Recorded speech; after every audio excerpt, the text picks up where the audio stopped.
Hey, fam, what's going on? I know I've been kind of out and away for a little while. My family went to Fort Worth. We were gone for like 10 days to see family, and everybody doing the Thanksgiving thing.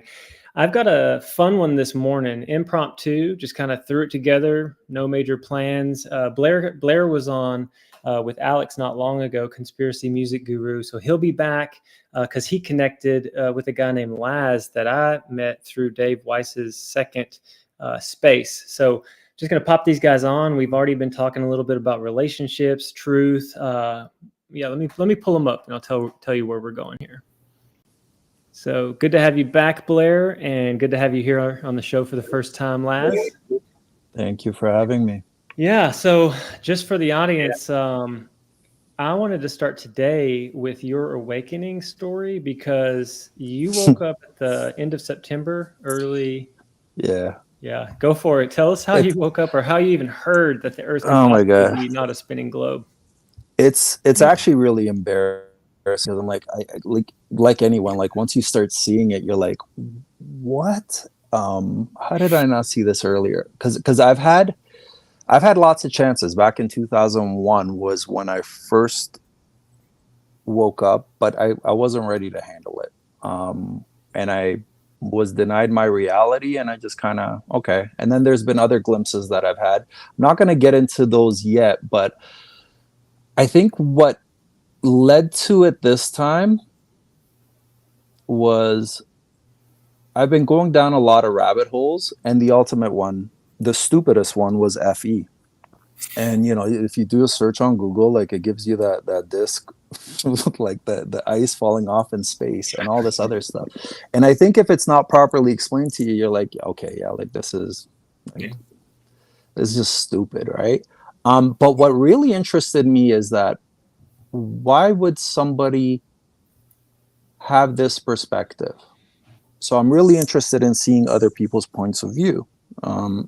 I think it comes with, I used to think early on that I didn't have empathy because I wouldn't stress out while people were stressing out. But I think it's the exact opposite. I try to put myself in people's situation and really understand why they think the way they do. And I think it's actually really fun to kind of look at somebody who believes something completely different than you and try to understand it. So I came across Dave Weiss. He had this interview about 2 years ago with that Professor Dave guy, right? And funny enough, at first when it started, Professor Dave started spewing some stuff, some facts, whatever. And I'm like, oh, okay, so here he is ripping it apart. And again, all of them were fallacies. At the time, I didn't even know. But the fact that Professor Dave was such a piece of shit, he was just such a dick to Dave. He was saying he's stupid, he's retarded. And Dave just took it. And Dave's like, you're really not you're not a nice guy at all. And the other guys are snickering in the back. It just reminded me of my dealing. I'm not diagnosing anyone, but like I've had dealings with narcissistic personalities, very difficult. You could say borderline personalities, cluster Bs, if that's even a thing. Personalities. Now I just think there's demons in people. But that I think worked in his favor. So then I started to look at Dave's content a little bit more. And he's very I won't say he's very passionate, right, with his content. And then I started looking. I think what got me to the point was kind of when he had Jim Brewer, and Jim Brewer brought his friends, because I always liked Jim Brewer from SNL. Mm-hmm. And I just liked how Jim Brewer, he wasn't taking a side, he was just open to it. And I was like, okay, interesting.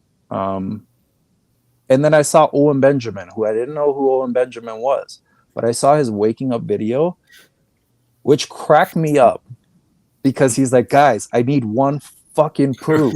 Like I've already like you don't understand, I've been canceled, I can't be a fucking flat earther. Right. And that made me really laugh, because it's like nobody wants to be a flat earther. But so then I'm like, okay, well, this guy clearly, he's articulate, he's very smart, and he's been canceled. So I went deeper and I got to know a little bit about him. Now, He cracks me up. I don't know. The stuff, he's so inappropriate. You can't tell if he's joking or serious, but it doesn't matter because the truth is that's comedy, right? So if you look back in the history, the jesters were the ones in the courts that could tell the king what was the truth. They were the only ones. And that's why it was funny, because it was based in truth. And, you know, all the great comedians talk about this. So that was another one. But what really got me is, and I shared this with you, JT, not with Blair yet, but there's this guy that I followed because I started following a bunch. On Twitter, he's wild1_KY. His name is Brian. And he just posts like the most random memes. And he's got one that's still pinned there that says someone's lying. And it's these dinosaurs mating. Right. And of all the proofs, this is the one where I was like, what the fuck? Like, so the, you know, the one at the, I don't know if it's bottom left, bottom right, they're missionary style. And I'm like, how did I never think about this? These giant, first, because I've thought about how much do these things have to eat if they're herbivores, right? A cow is like eating all day. A gorilla, like it just didn't make sense to me. But I never even thought about the mating and these eggs. And, you know, Jurassic Park, I'm wearing the raptor shirt. Like, we're that stupid. We actually named ourselves after the raptors, right? And my son loves all the dinosaurs. He can name them all, and they're so they don't even sound the way you were. It's just so funny. So then I went down that rabbit hole, and I'm like, it didn't make sense to me that they lived twice in completely different eras, and both times they got by a meteor. And then I'm like, why would they do that?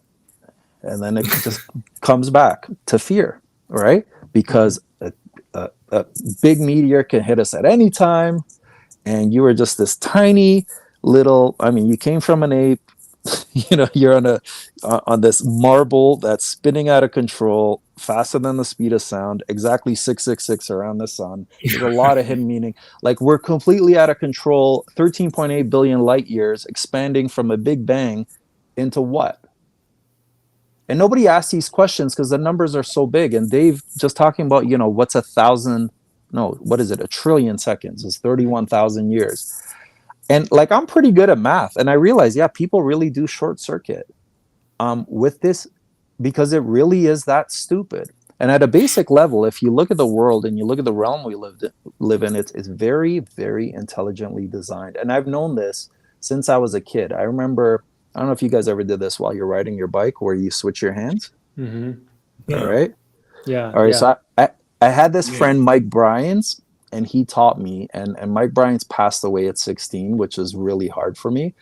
But basically, when I first came to Canada, you know, he was my first like real friend. He was like 1 grade older. And so he taught me to cross my hands. And I fell so hard that I still have like this massive scar, I think on this elbow or this elbow. But what I noticed is as I was falling, I don't know if you guys had this experience, everything slowed down, allowing me to get my arms up. Now that happened to me another time later on, and probably a couple more times playing ball, Blair. Like, I'm sure you've been in the zone where everything slows down. You're hitting every shot. You see things before they happen, right? Flow state. Totally. Yeah, flow state, right?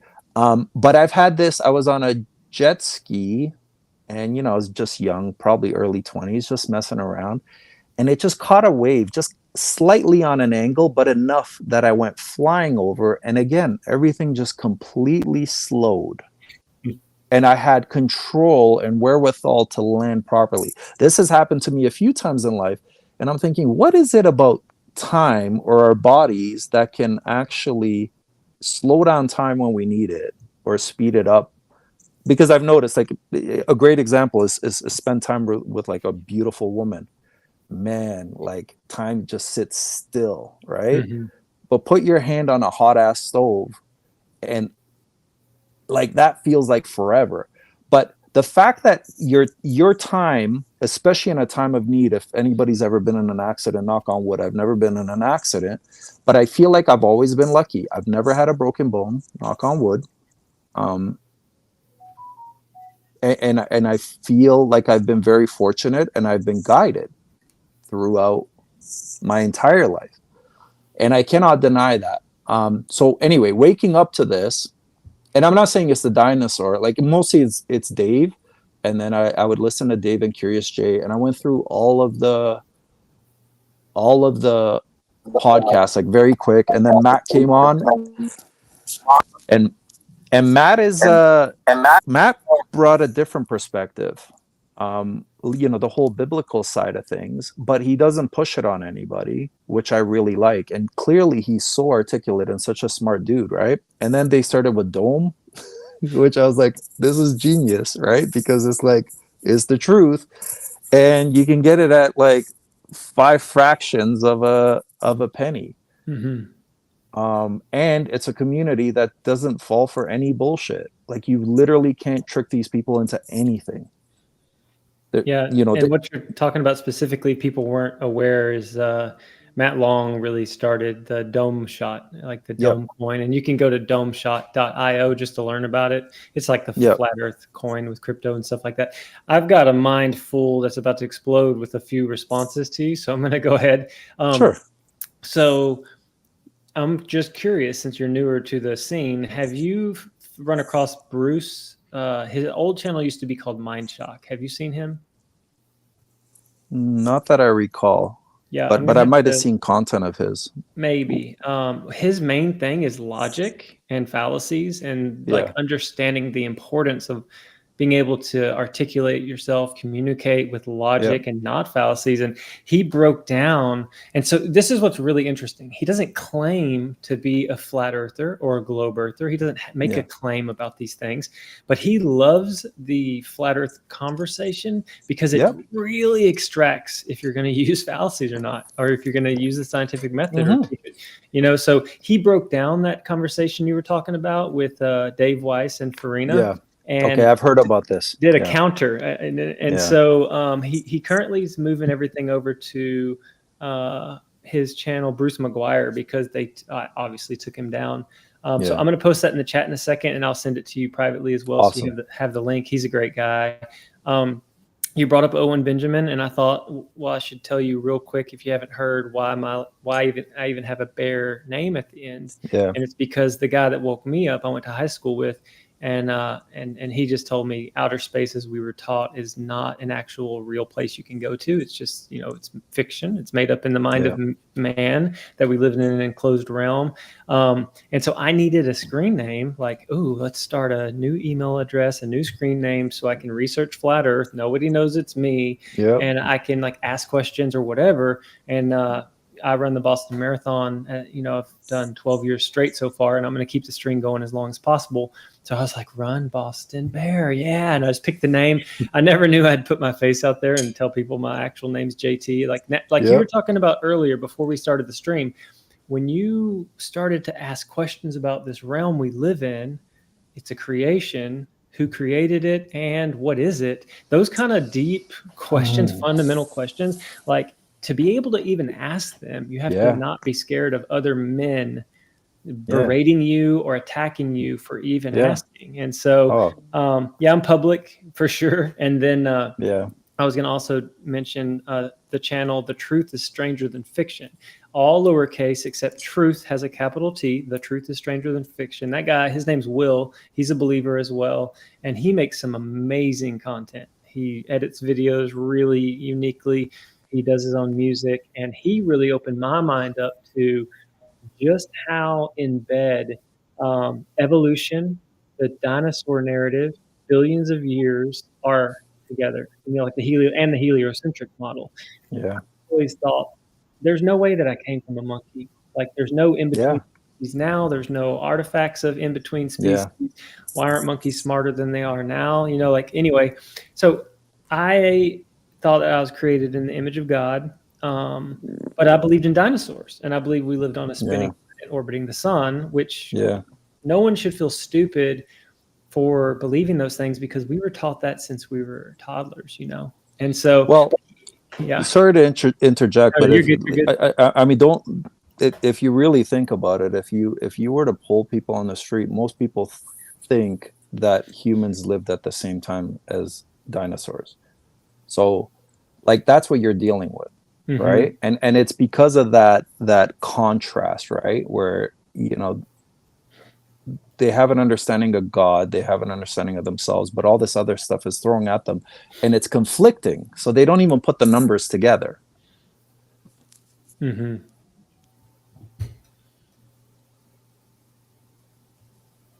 Man. And then the last thing before we're going to pass it to Blair to see what his feedback is on your testimony so far is, you talked about changing your handlebar, your hands, but have you seen this where the guy created a bike that is backwards? Wheel goes to the right. So when you turn turn it to it, the right, the wheel goes to the left. Yeah. I thought this would be easy, so I hopped on the bike ready to demonstrate how quickly I could conquer this. And here he is, ladies and gentlemen, Mr. Destin Sandlin.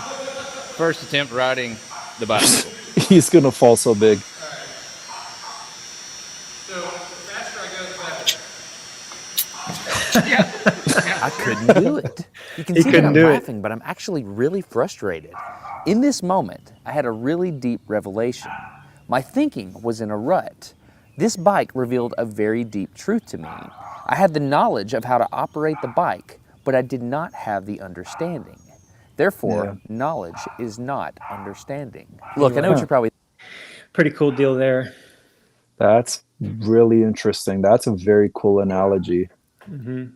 He ends up getting it. He ends up training his brain to understand. I mean, there's just so much awesome stuff with the brain. But when Blair gets his camera back up, we'll see if he has any kind of things that have popped off in his mind. And then, of course, you'll be able to continue, Laz. So, Blair, did you think of anything while he started his story? Have you told other people, like people in your family, your kids, like, what do they think? Yeah. So yeah, I have. I mean, it's the only thing I talk about. I can't have like. Did you ease them into it? Did you like introduce it slowly, or just flat deal with it, or like how did you? Yeah. No, I'm not one to ease. I mean, I know how to nudge. I know how to manipulate. Like I've been in marketing and sales for 20 plus years. Oh, right. Yeah. So I know how to plant seeds, but I feel like if it's people that I love, like, it's like, oh my God, like, why would I lie to you? Like, okay, so this is what it is. Yeah, go ahead. Call me whatever you want. Sure. Okay, cool. All right. Now let's talk about why. Right. So like my son's the easiest. He's 9. We talk about it, but for him, I give more of a perspective. Right. Same as like when I told him about Santa at 6. I just said, look, most people aren't ready to know that Santa doesn't exist, especially adults. And so we don't really need to talk about it. It's not our job to talk about it. What I want you to do is use your mind, use your God-given, basically I'm teaching them pragmatic thinking. And that's part of why I wrote the book on chess as well. And I have a whole series, right, to teach kids like very tough concepts, but at an early age, because I think they get it, especially if you put it into first principles. So I constantly want him to question, and I told him that includes questioning me, right? As long as you do it in a respectful manner. You show respect to your elders, but I want you to always question. So I got him, the first map that I got him was the one where it shows the true size of Africa. Mm-hmm. And this is before. And I'm like, because, he's half Nigerian, he's Hungarian, Romanian. And I wanted him to show that, hey, like motherland Africa is much bigger than they tell you. And they want to make North America look so big. But this is the truth. And I want you to know the truth. So I got him the FE,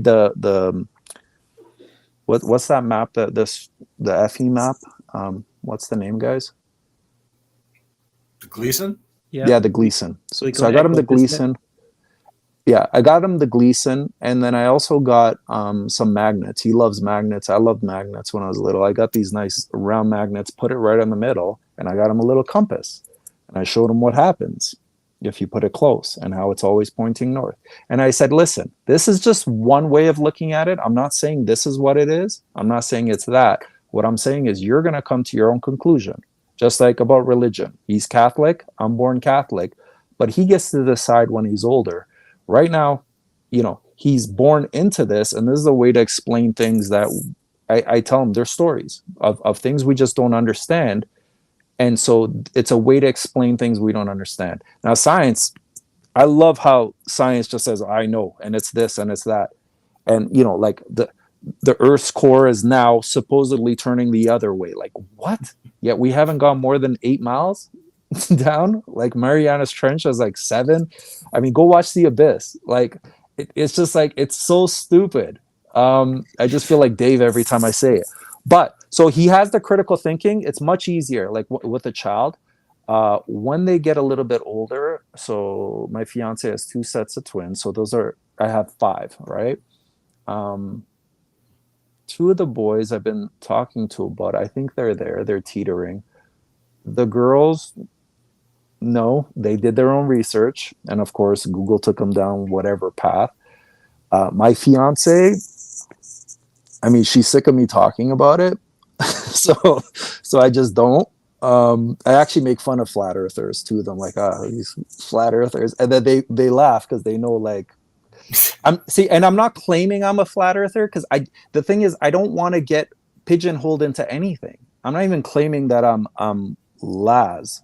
Like, this is just like, this is my avatar in this 3D realm. As far as I'm concerned, like, I'm this soul running this mind in this body, right? And I've gone down that rabbit hole. So I don't like to be pigeonholed to anything, but I will put Bitcoin on it that it's not a sphere. Like, it's definitely not a sphere. It could be a triangle, could be flat, could be infinite plane, just like video games when you put on VR.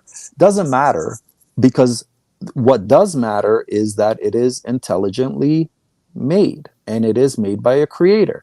And if you come to that conclusion, if you think, why all the deception? It's literally that simple. Like Dave says, you put a drop of milk in a glass, it dilutes, put that in a bathtub, put that in the ocean, it completely dilutes. They're trying to dilute the creator. Why? Because if you realize there's a creator, and that you as a human do not have dominion over any other human, maybe not even the animals, that's still out for me, then you realize, like, nobody should be controlling you. Except, and even God doesn't control you. Like, you know, we had a deep conversation before this about how you, at times in your life, you feel like the creator isn't there. And it's not that the creator isn't there. I don't believe that. I just think he loves you so much that he gives you free will. He gives you free will to sin. That's why I wear this around I love silver, but I wear this silver bullet because I look at it as missing the mark. Sin literally is missing the mark. So you have the free will. It's, you know, like my son, I've been telling since 6, because I've been really pushing kindness as a virtue, because I think once you get that down packed, it's much easier to teach him to be mean later on, especially Blair. Like, when you play basketball, you got to be mean. Like, when you hit the court, nice guys don't do very well in ball. But it's very hard to teach kindness if you start off with mean. So I've told him from an early age, just because you can doesn't mean you do. And I think this applies to all humans. So there's a bunch of stuff that we can do. We can wreak havoc. And there's a reason we're giving this intellect. And it's a very sharp intellect, but most people don't know how to wield it. And they're hurting themselves and everybody else around them. Now, if we're trying to wake everybody up, we're hurting them. If you do it too quickly, because everybody has their own journey. Like, for me, it was a stupid dinosaur emoji that got me. Right? So you never know what it's going to be.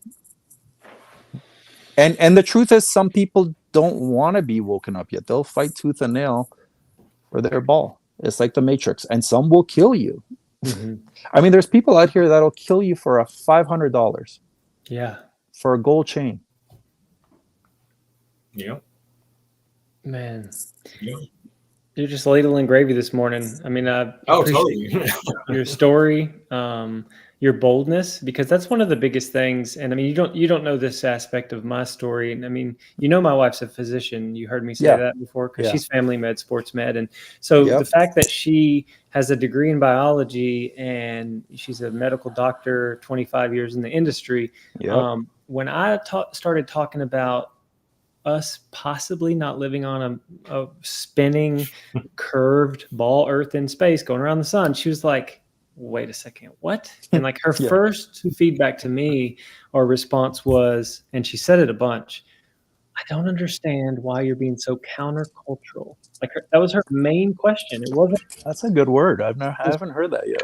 Yeah, she just didn't get why I was going against the grain so hard. Like, did I have a desire to be different? Like, because she had 9 years of marriage with me where we watched the same stuff on TV when we used to turn it on. I mean, we haven't turned the TV on in years because, like, when you have kids and you're getting ready for school and you're running around, like, we just don't turn the TV on anymore, or Netflix or nothing. I just get on YouTube, watch the content I want to watch people's streams or shows or interviews. I mean, I do that a lot. I do audiobooks a lot and music. I love audiobooks. Train and run a bunch. But anyway.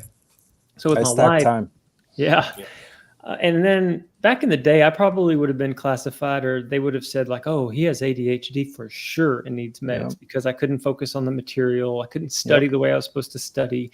My mind was always kind of outside. I wanted to go and meet people and talk to people and connect, which that's just what kids are supposed to do. They're supposed to live life to the fullest, and I think the whole system of learning should be different than the system we have. But so with my wife, she was like, you know, I had to calm down because Blair had a good question for you. Like, hey, have you been talking to people about this? Like, how's that been going? Because generally it goes bad. My father canceled Christmas again. Because of it?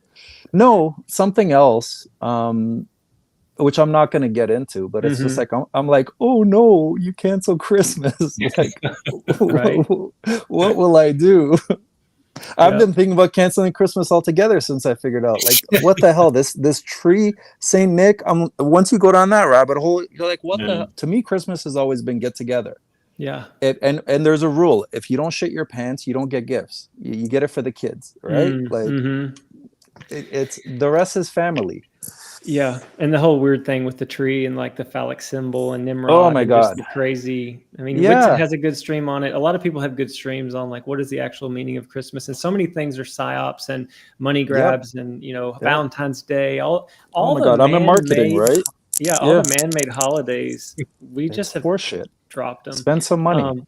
But to wrap up, the one thing with my wife was I didn't realize that I was coming across aggressive or overly excited. I was like, babe, and this is fake and everything's fake. And like the cards around me were falling so fast and everything ended up being a deception. But she was working 80 hours a week. She had her head down. She was grinding. All of a sudden her husband is like going through some kind of change or awakening. I realized this isn't going to work. Like I can't just berate her with what I saw on YouTube for the day. And I know the Globe, our Globe friends would say, oh, would you learn it on YouTube? I mean, and Dave says you can learn anything on YouTube, but I slowed down. I researched for 5 months quietly, and I didn't really present much to her because I needed to get better footing. I needed as a man, a spiritual leader of the home, to be on more of a solid ground with this thing.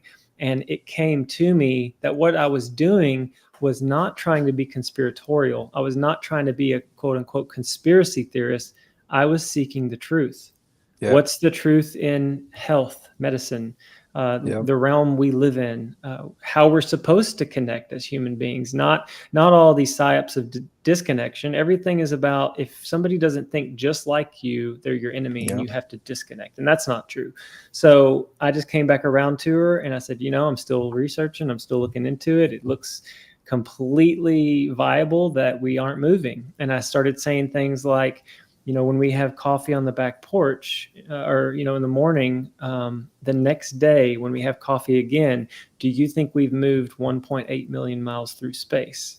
And, if you do think that we've moved 1.8 million miles, where are we going? And like, how is everything maintaining? And I didn't get too scientific with it. I was just presenting to her, I think we're stable. I think that like the Bible says, fixed and shall not be moved. I didn't realize, like the Genesis account, I never even really read it with the mindset of, are we a stationary plane that's enclosed, And I got a P1000 and I started showing her the moon up close and the stars and them looking more like vibration, frequency, and cymatic patterns. She's like, that's what a star looks like? And showing the kids. And before long, she was like, this is amazing. And she's a flat earther now, which is amazing because some people get divorces over this topic. Now the medical one has been a little bit more difficult to say, like, I don't necessarily believe that viruses exist. But, Big Pharma and the Rockefeller the Rockefellers changed the entire school system and the medical industry at the same time. But she's coming around. I mean, she's leaving the mainstream medicine to do private practice. We're distilling our water now. We're not tied up as much into the fear mongering aspect of, when your body's going through a detox or when you have quote unquote symptoms. I'm seeing them now as a fully functional, healthy body taking care of either toxicity or buildup, and not having a fear response. I haven't even been sick in 22 months. Like, was it you that was talking about this on the stream? Yeah. I thought you said 18 months at the time, but I think about that often because talking to my fiance, she's like, oh, I can't be around kids when they're sick because I get sick. I always get sick. And I'm like, cool. Like, I believe it. Like, if you believe that, you're going to get sick. Or she tells me when she's sick, oh, like, don't kiss me. But I have a different perspective. I'm like, hey, if you got it, I got it. If my son has it, I want it. Right. So, but I don't think it affects me. To me, it's just one of those things. If you're suffering, I'll suffer with you. I don't care. Right. And it's funny how strong belief is, like placebo, nocebo. I don't know if you guys have gone down that rabbit hole. I just dropped an episode on that with my friend that kind of brought that to my attention. But look, that may be something that you don't even really need to go against, because it does, right now, if you're a stay-at-home dad, which I respect the most about you, out of everything that I heard, the fact that you're home with 3 kids, 1 more coming, you're a stay-at-home dad, and I respect your wife to the fullest, that she would allow you to do that, because I think that that's the most important thing you could do for a child, is either the mother or the father be at home. And not even, it's not like you got to be, whether you homeschool them or whatever, but just being there. They have this sense of safety when you're around. They can be themselves. You're giving that masculine containment to your family as a leader, spiritual leader, as a masculine leader in your family, and same for your wife. And she has, room to be her full feminine. But the fact that she can take on, you could say, that masculine role of bringing home the bread to be able to do the things that you guys are doing so you can raise your family. And there's plenty of time later on, once the kids are off, you can do whatever the heck you want, especially in this realm. Really. And I think you're probably doing that now. I mean, I just found out today, like after we were talking for a while, that you're the president. Yeah, president of Flat Earth. Yeah, that's Dave Weiss. He basically deemed me worthy of being the mayor, and it got voted in on Flat Earth Fridays, that I should be the president. And, everybody's so sweet. I think that, and I've learned this, and it's so weird, because you were said in our little private chat, like humility or like the humble crew or whatever. My desire now is to make the creator or cause a smile to fall upon the face of the creator with how I treat my wife and raise my kids with her as a unit, and how I love on new people that I meet, everyone in the community, even our globe friends, people that believe it's a globe still, or even the ones that are anti-flat earthers. Like, I want to love the anti-flat earther as much as I can, because either they're paid shills, trolls, confused, deceived. The reason why they're not moving towards the truth probably has to do with trauma and abuse. And so what am I going to do? Traumatize and abuse them more because they're broken and hurt? No, I don't want to do that. Now, there are people that get aggressive with them. And like, if one came in my house, like yielding a weapon, there's no way that I'd be this meek and mild, humble dude. I would protect my home with all my power and might. But and I'm just trying to tell you, like, why I think I moved so quickly in 2.5 years from being a no one, just hearing the earth might be flat, to being an outspoken, running a YouTube channel, seeker of truth in all things, is just to bring glory to God. And some people get triggered that I said the word God right there. Well, if you're triggered that I said God rather than Yahweh or the names that I'm I know that what I'm trying to even explain right now, the creator understands more than any of you guys could. So I'm not scared about how I come across to people. And so I'm just going to be me. And I heard recently that genuine, like if you're genuine, people will receive that and feel that and vibe with that more powerfully than love. And I'm like, holy smokes. So it's way more powerful, authenticity. and it's funny because you brought up the word humble. So I have a different understanding of the word humble. Life has humbled me tremendously, but I don't think of humble as humility and oh gosh, I'm just happy to be here and let me just be really really nice. Did we lose JT? Yeah, You still see him, Blair? Okay. I don't. Maybe I'll wait for a second. It looks like we're still recording, so I'll finish my thought. He'll see this. Yeah. I don't see it as like, oh shucks, I'm just happy to be here and okay, what do you guys want to do, and just being really nice. I see humble as being authentic to your core, where you are not afraid to speak from a place of source. You back, JT? Yeah. Let me know. I'm going to check real quick because I don't know what happened. I want to see if we're still live first, because you were really about to go into something with humility. We're spitting hot fire is what happened. I know. Let's see. Chat, let me know just a quick one in the chat if we're still live, because that was weird. My whole Talk Studios just went black, and I was like, "What?" Yeah. Yep. So if not, I can restart the stream if somehow this fell off, or if I'm back and it's all rolling, you'll just have to back up a couple seconds. Okay, we got ones in the chat. Sweet. So I dropped right when you were like, I have a different humility. definition of humility. So go again. Yeah. So I think like life has really humbled me. And I think I've lived many lives. I just talked to my buddy at the gym today, like, for example, elementary school, one life, high school, another life, university. If you look at it, he says it's more like chapters, which I believe, but I think we kind of reinvent ourselves throughout. And especially once we're humbled. And sometimes, we have some really, really tough things happen to us. But I don't look at humility and being humble as, oh shucks, I'm just happy to be here and what do you guys want to do, and kind of sitting on the fence and like making everybody happy. I think of being humble as being very grounded in your authenticity and saying what you believe to be the truth, and holding firm in your growth and your expansion.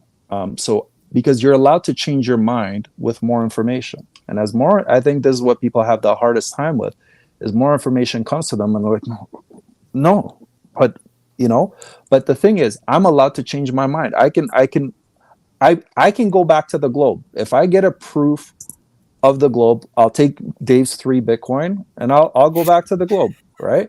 But I know I won't, because but to me, that's so like, I used to be very, I used to think I was conceited. And I was worried about that growing up, because I had to put up this. So playing as an athlete, and Blair, I'm sure you can relate to this with a family that plays ball, right?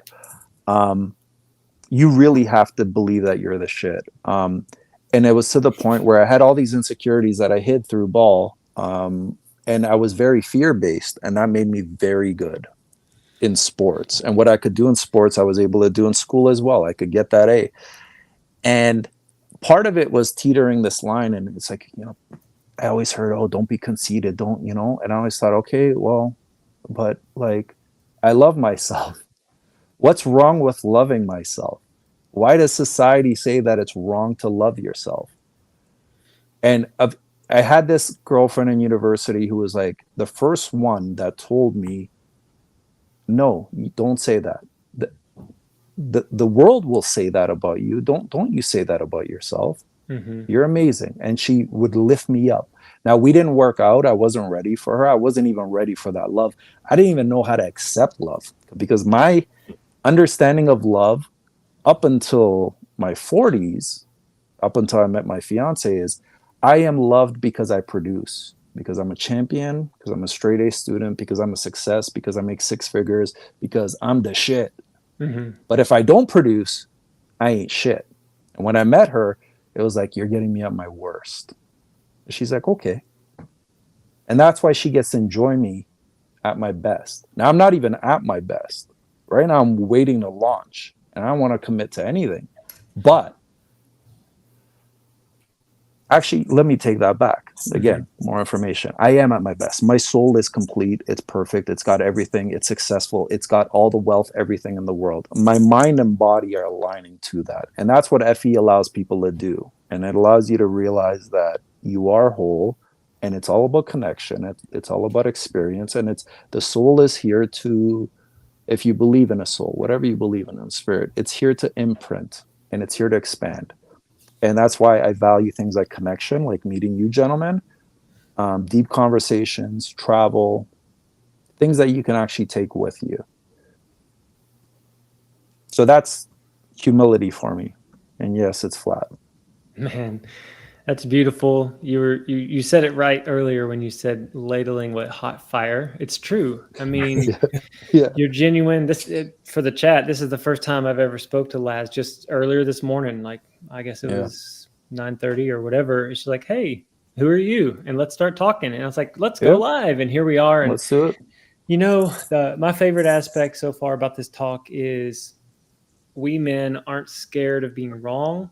We'll go back to the globe if there's proof, which I don't think there's any, except for in the mind of men. Like, there's plenty of proof in the mind of men, but out in reality, measurably, demonstrably, there's not curvature or motion to be found. Now, the ether winds or the sky clock, of course that's moving. You see the sun go around every single day. Yeah. But yeah, your testimony and just, I would say your countenance, your presence has been really, really fun. I skipped a part about, and I'm going to step back for just a second.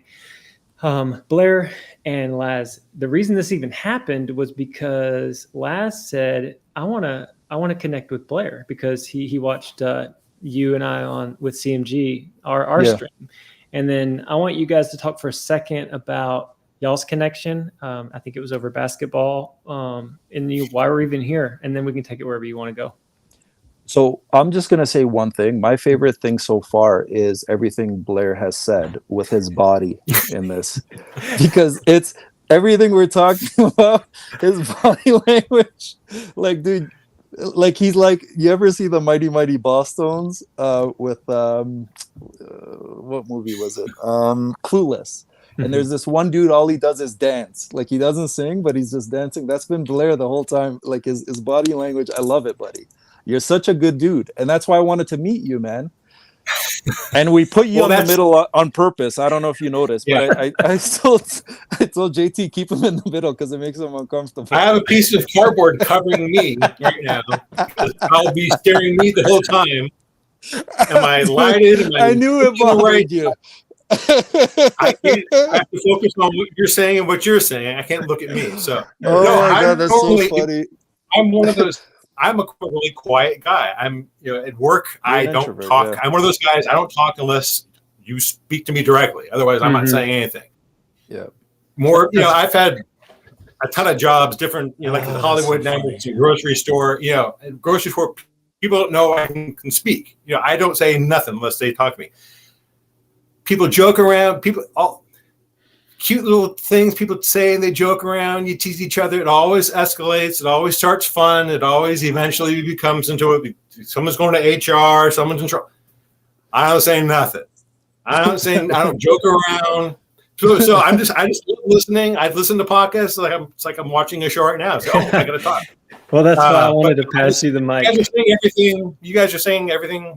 I couldn't have said it better myself. So I just enjoy what you guys are saying, and I'm nodding along. And yeah, man, the less I say, the less it gets up. So, so let's talk about you and I, how we started talking. And ball is just a minor thing to me. What interests me the most about Blair is how creative he is. He's been in the space. He's been very successful.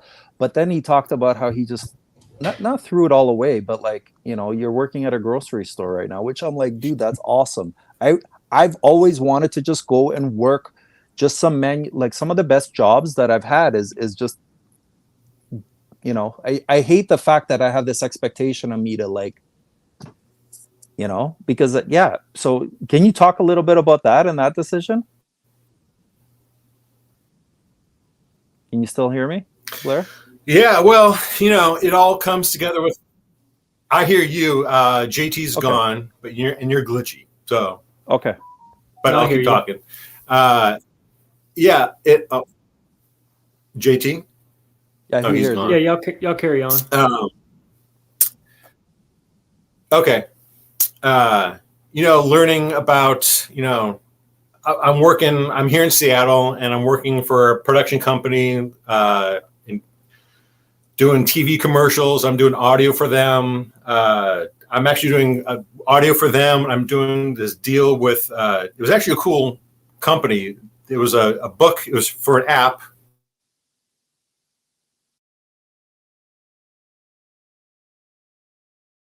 Cut out a little bit on the book for an app. Okay. And as you read,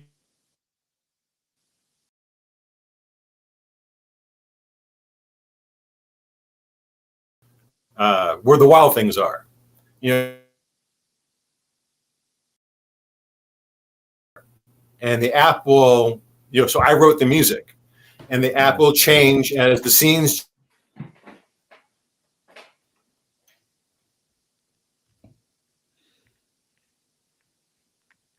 Is he cutting in and out a little bit for you, JT? Yeah, I just turned on the status indicator. I'm just checking his signal. It's a little low. Blair, you're kind of chopping a little bit.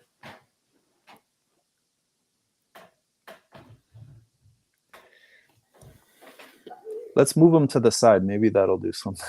I can. Oh, that'll mess up his little... Maybe it'll free him up a little. Yeah, let me do that real quick. Drag to reorder. There we go.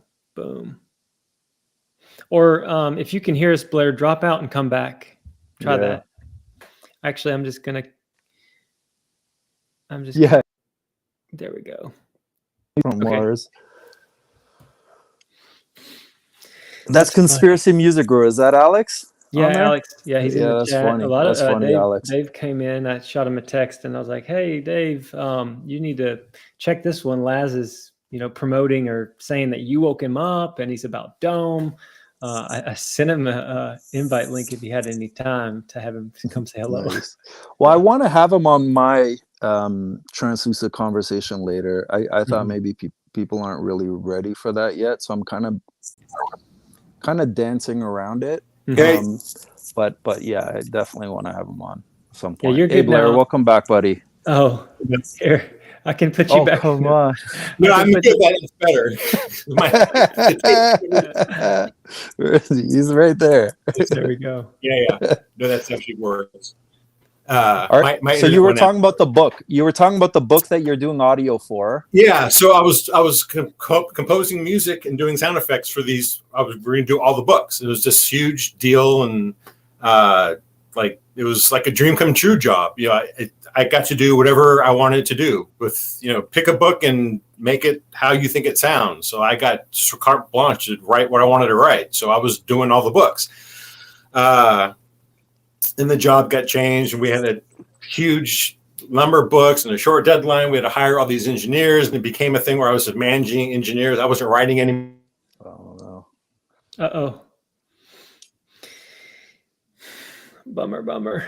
It does look like if he can hear us, his signal goes into a little block. Like his signal just goes completely. Right. Yours is looking solid. Oh, the trans books. I'm like, okay, I can't. Everything I'm doing is. Oh no. Back through history, all my past jobs, all my friends, my bosses, like the whole thing just starts unraveling. I quit everything. My music, I took my home studio down. I quit all my jobs. I'm quitting the job. I was the personal engineer for this voiceover lady. Mm-hmm. You heard her on TV. She's done stuff. I quit her job. I just said, I'm not quitting you. I'm quitting the media. And she's like, okay. So this is right before COVID hit. I just got out. I pulled out of everything. Luckily, before everything started falling apart, and just like I need to find something to do. Mm-hmm. There's a grocery store 2 blocks away from my house. I'm just going to go there and just hide away and just everything changed once I started learning about flat Earth, learning about the Creator. Boy, that changed everything. I was always very moral. It's crazy, man. Growing up in Hollywood, I was like a really pure person. I can't believe how I survived unscathed. Yeah. I mean, I was in Hollywood. I was working on like movie lots. I was working in the belly of the beast, you know. But I'm like this really pure guy. I'm in rock bands. I'm working in Hollywood. I'm living by the beach. I don't drink. I've never been drunk. I've never had a drink in my life. I still have never been drunk to this day. I still have my virginity until I was in my early 30s. Mm-hmm. You know, I was around it. I'm in bars, clubs, back rooms, back parties. My band played Hollywood parties. I'm in these weird places.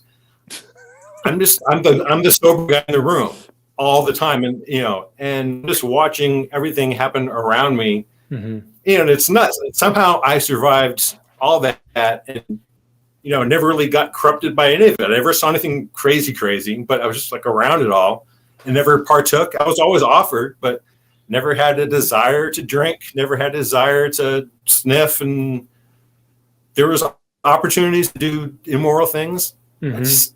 I always had that.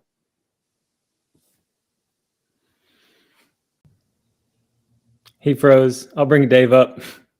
Yo. Hey, Dave. What's up? Yo, thanks for popping in, Dave. Yeah, no Hey, problem. Dave. What's happening? A lot of legends in the chat. I was just going to tell you, Laz woke up because of you. You know, it's your fault. Yeah, Sorry, Dave. Dave. I got a bone to pick with you, man. Now my fiance is all pissed at me all the time. Listen, here's Yeah. the deal. She, you know, when you're a flat earther, you're never going to go back. And I know if this, man. If your loved one has any brains at all and loves you, Hey, they'll love man. the flat earthers. But Hey, man. this is a Hey, good by the way, test. Dave, I just This want to is a say test, one though. thing. If she I doesn't want- become a flat earther, you need to get rid of her. No, Dave, that's not how it works, Dave. That's not how. Now, so first of all, I just want to say one of the things that you're most successful at, and I'm going to pay you a big compliment. I hope you take it as is Paige. It's Paige, right? Yeah. Dude, the fact that you were able to bring her into your life is probably the biggest, most successful thing you've done. Everybody talks about what you're doing for the community, but that's what you need is you need a really strong woman. So as far as I'm concerned, I woke up because I have her. She's in my life for 5 years, and she grounded me in a way and started having me going on walks, doing all this other stuff I would never do. Now, just because she doesn't see what I see yet does not mean, yeah. It's just we were talking about this. I can't be cutting her with my knife of intellect. I have to just let it come because I see it. It's coming slowly, but I have to lead. I have to lead by example, right? I agree.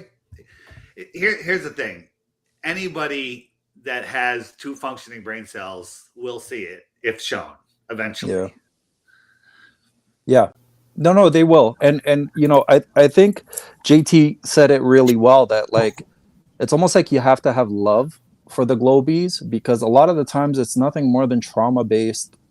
Like they've been traumatized their entire life. And if we traumatize them even more, like, I mean, you're literally breaking somebody's reality, right? Yeah. So it's literally Neo waking up, you know, that one scene, and he's looking around and he sees like, and then funny enough, you know, Blair below, he's got his name PsyOp within a PsyOp. It's like, oh, okay, so what PsyOp are we in now?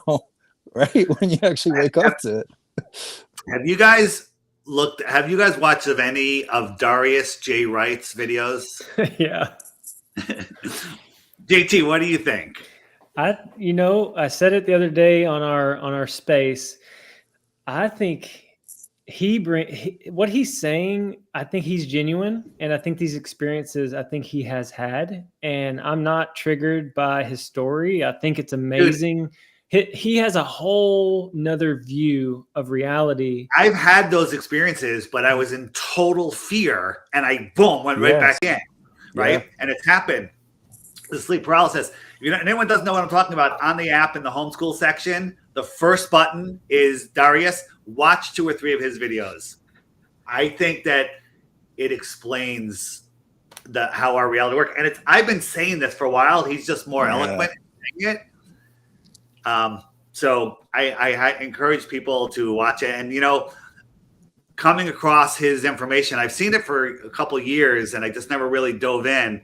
But recently I dove in, and the timing couldn't have been better with the passing of Mark Zulu, because it really really makes me understand, what this reality is. I don't feel bad for Zulu. It's just his family and friends, we're the ones that are going to suffer. But, when people used to say to me, oh, they're in a better place now, I'm like, yeah, shut up. Right. But there's no doubt in my mind anymore that our souls are immortal and that we're having an experience here. And, when you pass from this 3D dimension, that you go to another place. So I just encourage people, watch this stuff, take it or leave it, but watch it. It's in the homeschool section. I think it's part of homeschooling to teach kids about this, because lots of kids experience this and they go into fear, and the parents say, oh, it's just a dream. Don't worry about it. It's all fake. And they literally program it out of you, these abilities that we have to travel.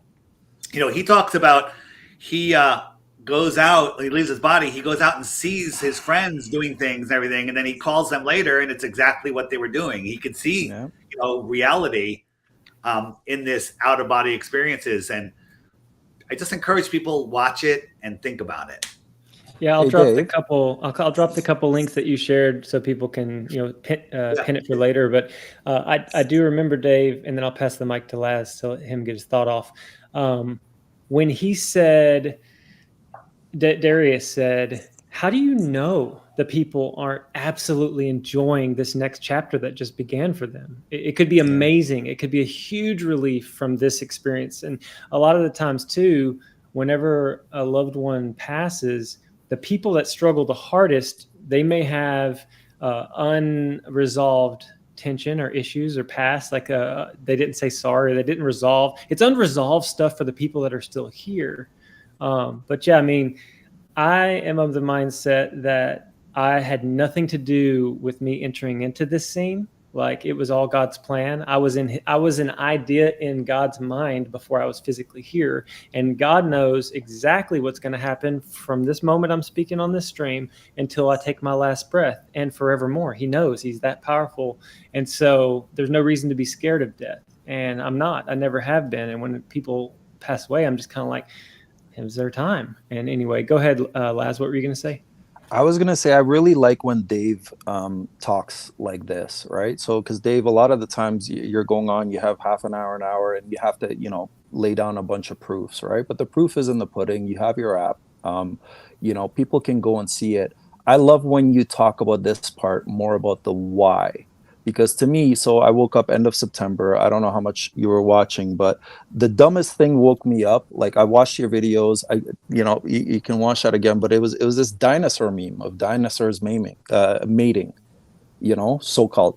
But when I woke up, it gave me complete freedom. Like you, I had trouble sleeping. And I've had trouble sleeping since 2020 because I was dealing with, some other stuff, a brutal divorce, whatever. And I thought it was stress. But ever since I woke up, like, I sleep like a baby.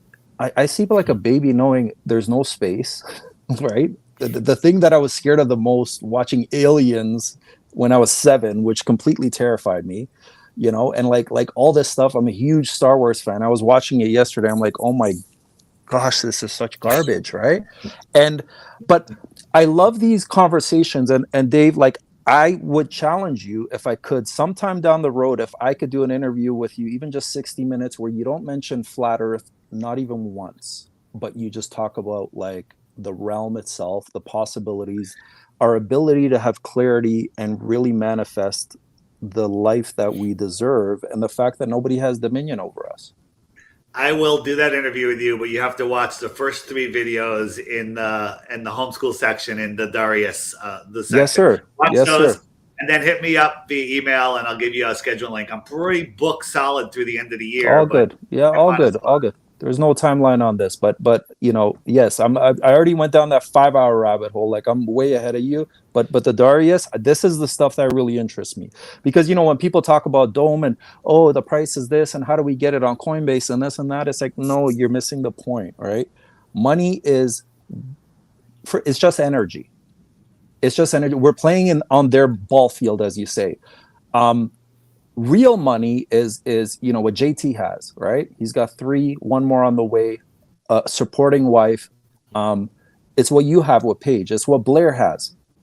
It's being able to know that you are loved unconditionally and you have the free will to do good, do evil, do whatever you want.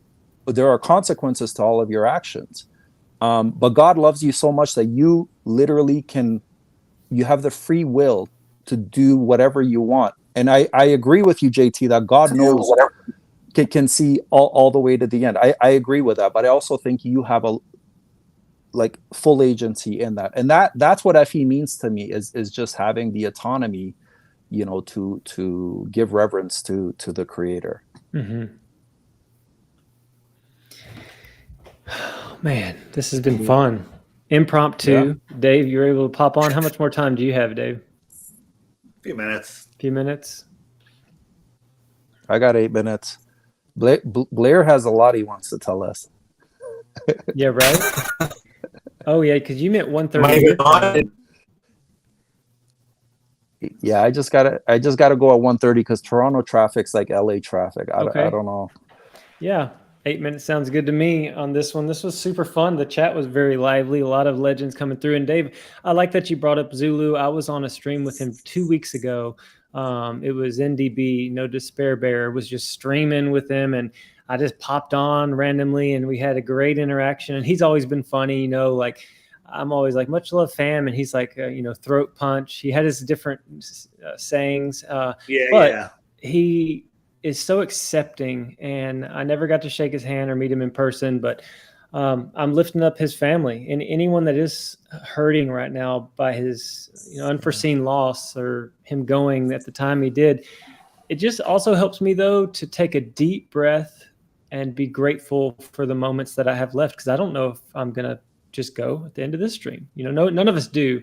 And that freaks people out. But at the same time, it could also spur people on to enjoy every moment, slow down a little bit, connect with your loved ones. And, I haven't even been on my stream as much because I've kind of pulled back from just digging and watching every video that popped up, because I've been pouring back into my family and reconnecting more. Because like when you first get into flat Earth, there's a ton of information that you need to go through, but once it settles in that that the heliocentric theory is not reality, you can just start to breathe easier, and like you said, peace comes. So there's a little bit for you.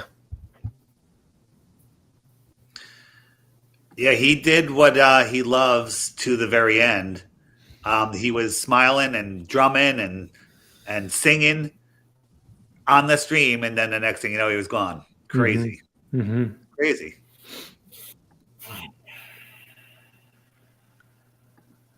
What the hell? What you got going? I'm just trying to move my windows around so I can see. Mm-hmm. Guys, I'm gonna try to manifest Acapulco so I can see you guys in person. If you're Dude, you should. It's such a great vacation. I mean, go there with the family, by yourself, whatever. And it's a week of amazing people, out in this place called the Secret Garden, and there's so much to do, and there's so many people to talk to. It's such a great vacation.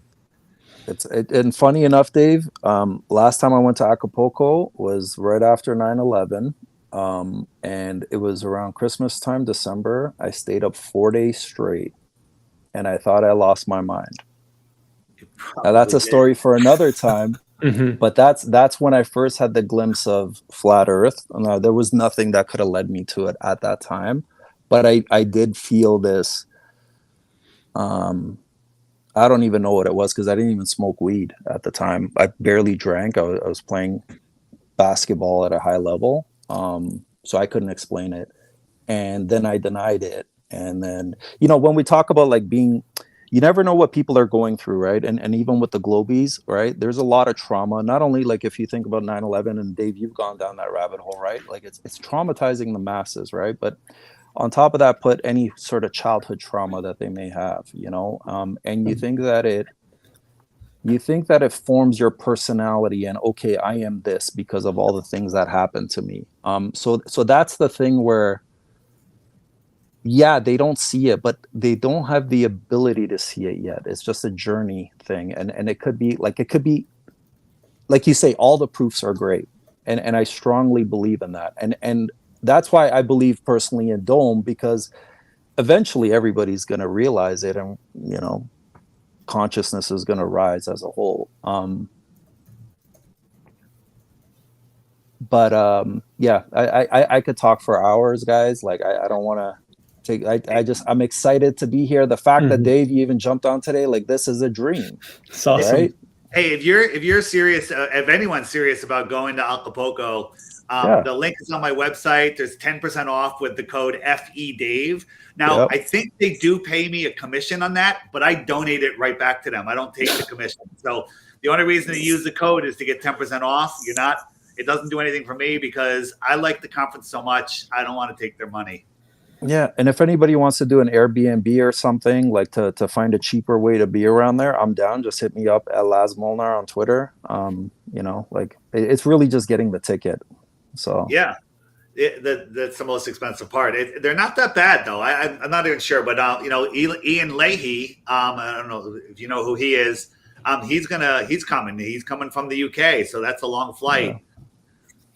Well, I'll commit, Dave. I'll commit. Like I'm coming. It's just whether I bring the fiance. Let's see if I can turn her by then. But here's the thing. It's on you, man. Last year was the first year I spoke at that conference, and I figured it was going to be like 10% flat earthers, right? Yeah. 50 speakers.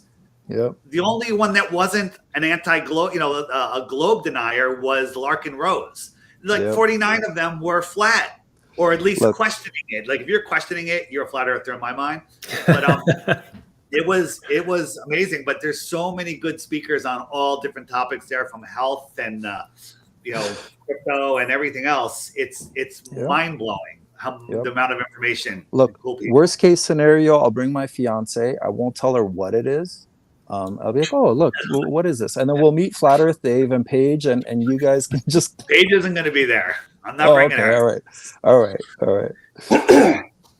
She's got to take care of the cats. You're right. I'll try to make it. I got to just look at the finances and because the baby on the way and everything. But I want to make it if I can too. JT, it's a big thing because the conference is 6 days. So I don't know how you're going to be able to pull that off. That's tough with kids, man. But you could do a couple of days. We have a good support network. I go and race Boston every year. Whenever I have an ultra run, That's people true. like there's a way that with family they can swoop in and. It's either going to happen or it's not. And if I have a desire for it to happen, it might. So there we go. Yeah. Well, cool. Laz, I know you got to roll if you have any closing thoughts. And I know Dave's going to roll soon too. I'm going to drop a link to have whoever come up and visit because I got another hour probably. So if you want to close it out, Laz, I dropped your link to X. I look forward to chatting with you more in the future, bro. Thank you.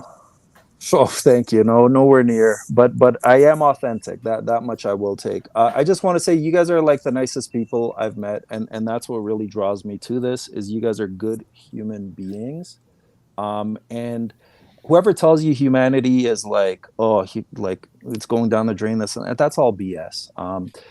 I just showed my son Lord of the Flies recently. If you haven't seen it, watch it again or read the book, and then actually look at what it was based on to show you the deception. Humans are inherently good. Right? Lord of the Flies, yeah. So, funny story. I love that movie. Watch it, numerous times. They showed it in school for some reason when I was a kid.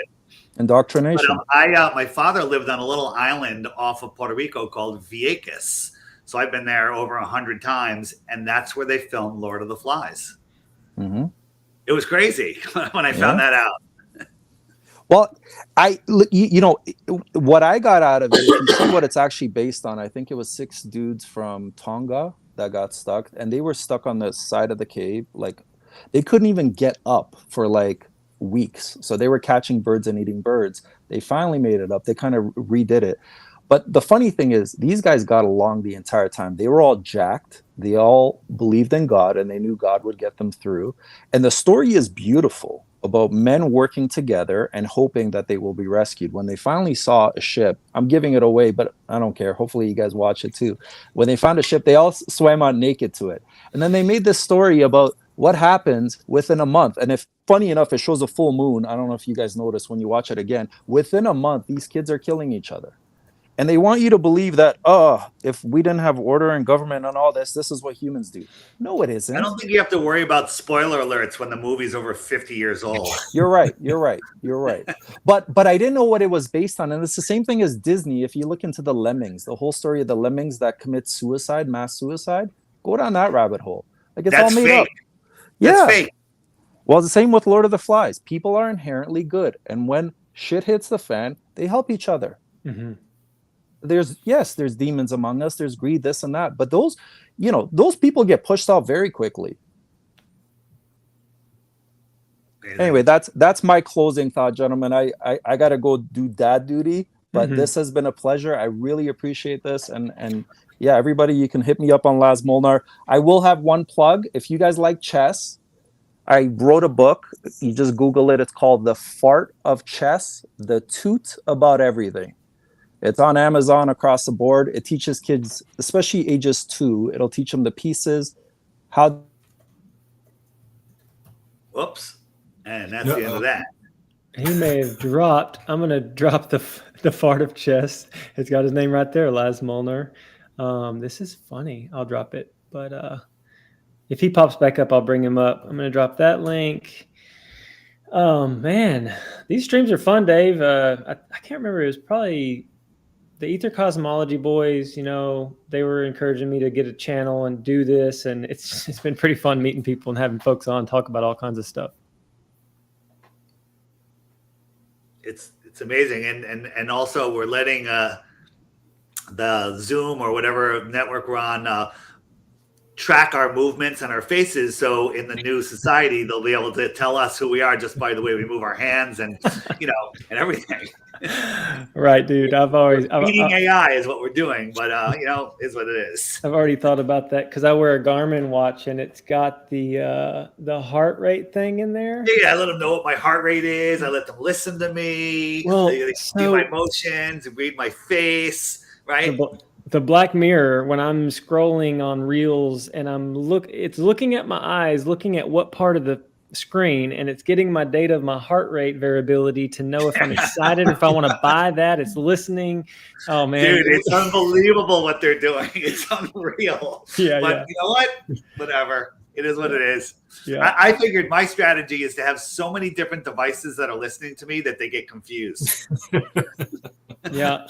But I mean, Laz was nailing it earlier, and you've helped me a lot too. Because I think a year and a half ago when we were talking, I was like nervous or scared, or what are they going to do? Are they going to come attack me for being a flat earther and spreading this truth? You said they're not going to do anything. Like, they don't have a right to. You are genuine. You're authentic. You're you. You're just sharing your message. There's no reason to fear. Like, stop being scared. And I was like, all right. Go ahead. Sorry. Go ahead. Yeah, you were probably one of the biggest reasons why I even started this channel too. You're like, just go for it. And then you can say what you're going to say.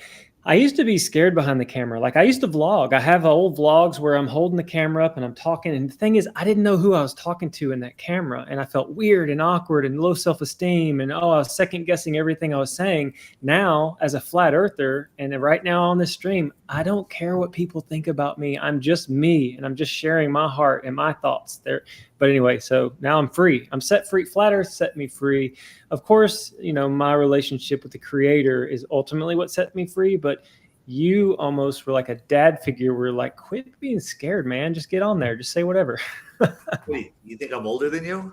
The hell? You might not be. I know your age. Chronological age, so I'd appreciate it if you wouldn't try to categorize me like that. That's very age-istic or whatever you want to call it. So, shame on you. How dare you? How dare That's funny. That's funny. Do you remember what you're going to say other than that? I have like 5 devices in this room listening to me. Probably the ceiling fans listening to me also. But I just turn this puppy on and everything goes away. Oh, really? What's that? I think so. That's my story. I'm sticking to it. It's my Tesla coil. Wow. Yeah. I was watching a reel the other day where a guy had just a screen thing over his bed, and he had his, I guess it was his, what was he detecting? Probably, what is the deal that goes and test for the 5G? What is that called? Picking up signals, radiation signals. And he went inside the thing, and it was like almost totally gone just with screen. Right. That's crazy. Right. When I turn this on, the entire neighborhood gets the effect from it. It's crazy. You shut off everybody's Wi-Fi next door to you? It does. It does turn things on. Like my radio will go on downstairs, the neighbor's TV will turn on. Like crazy stuff happens.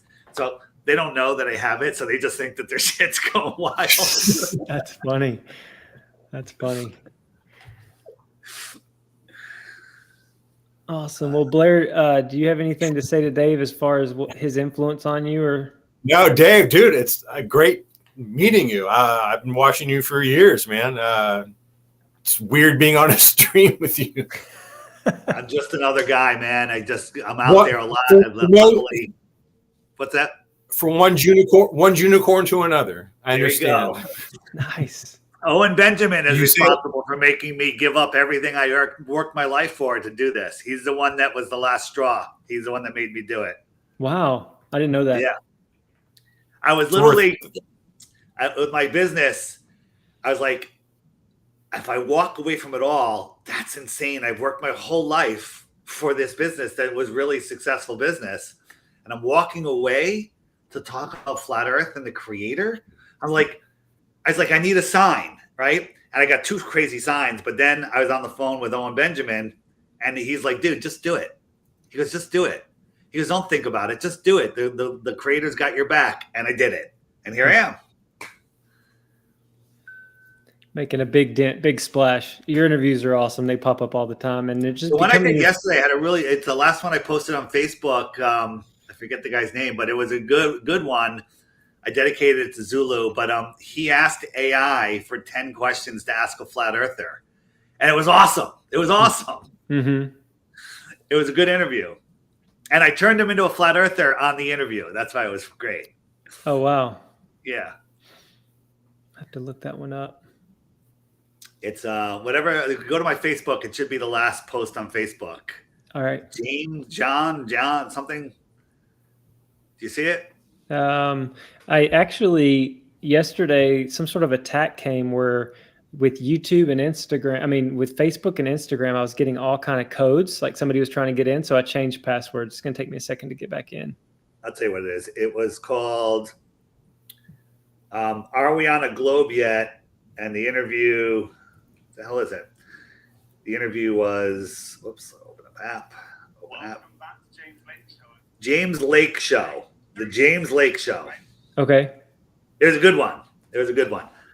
It's on his channel. It's a very small channel, but a good guy asking good questions. And he started out a Glober and left a flat earther. Hey, honey, good news. Had a fun podcast today. Highest views ever, but now I'm a flat earther. Wow. Yeah, I found it. It was an hour 32, and I'm going to drop it in the chat. It's a good one. Nice. Thanks for all you do. And then last night, Bitcoin went over 100 grand. It's crashed now, though, back to 102,000. Oh, really? Oh, yeah. Yeah, I told you that was coming. We talked on the stream. I said we have to predict. Did we ever make predictions? Because my prediction was like in 2 days. Yeah, I think you might have predicted. Yeah. And here's my next prediction: 200,000 in 2025. Oh yeah. Okay. And my next prediction: within a few years, less than 5, 1 million. It's quick. I've watched the progression, and everybody saw the tens and the hundreds and the thousands. And unfortunately, it'll be $500,000 for a loaf of bread, but it'll be worth $1 million. Yeah, right. Russell from the chat said, "Is that a self-built Tesla coil or bought as is? How much did it cost?" It's built by some people in Mexico that are amazing. If you watch Jeff Berwick's show, his streams, the Dollar Vigilante, he's got a Tesla coil built by different people that got the technology from the same person that built this. They don't have their website. They don't have a website. They just have a Facebook page. They're good friends of mine. I'm going to be seeing them soon, and they're not cheap. But here's the thing: I bought it with Hex, which was at 50 cents when I sold Hex. So I sold it at 50 cents, and now Hex is about a penny. Okay. So it had a 99% pullback. So it cost me almost nothing, but they're around 10 grand. And they're amazing. If I broke it today, I would buy a new one tomorrow. Wow. No, I'd buy a new one today. Yeah. These things are doing crazy stuff that I can't say on YouTube, but they're curing everything. People that are sent home with, hey, you got this T thing in your brain. There's no way to operate on it. You're gone. And people go on this thing and bam, it shrinks and disappears. Right? Mm-hmm. People with diabetes that take insulin every day. Guy went on it for 15 minutes and didn't need insulin for 2 weeks. Weird. Wow. Weird. Mm-hmm. Right? And it does amazing stuff that I've only begun to tap into. That's amazing. Yeah. So if anyone wants information on that, you can shoot me a message and I'll link you their Facebook. I could even just tell you what it is. But if you're serious about one, I could connect you with them. Let me think if I can pull it up. So the Facebook is Artur Lanz Ferrara. I'll give you the spelling of that. It's ARTUR, next word, last word FAURA. And go look at their stuff, and it's amazing.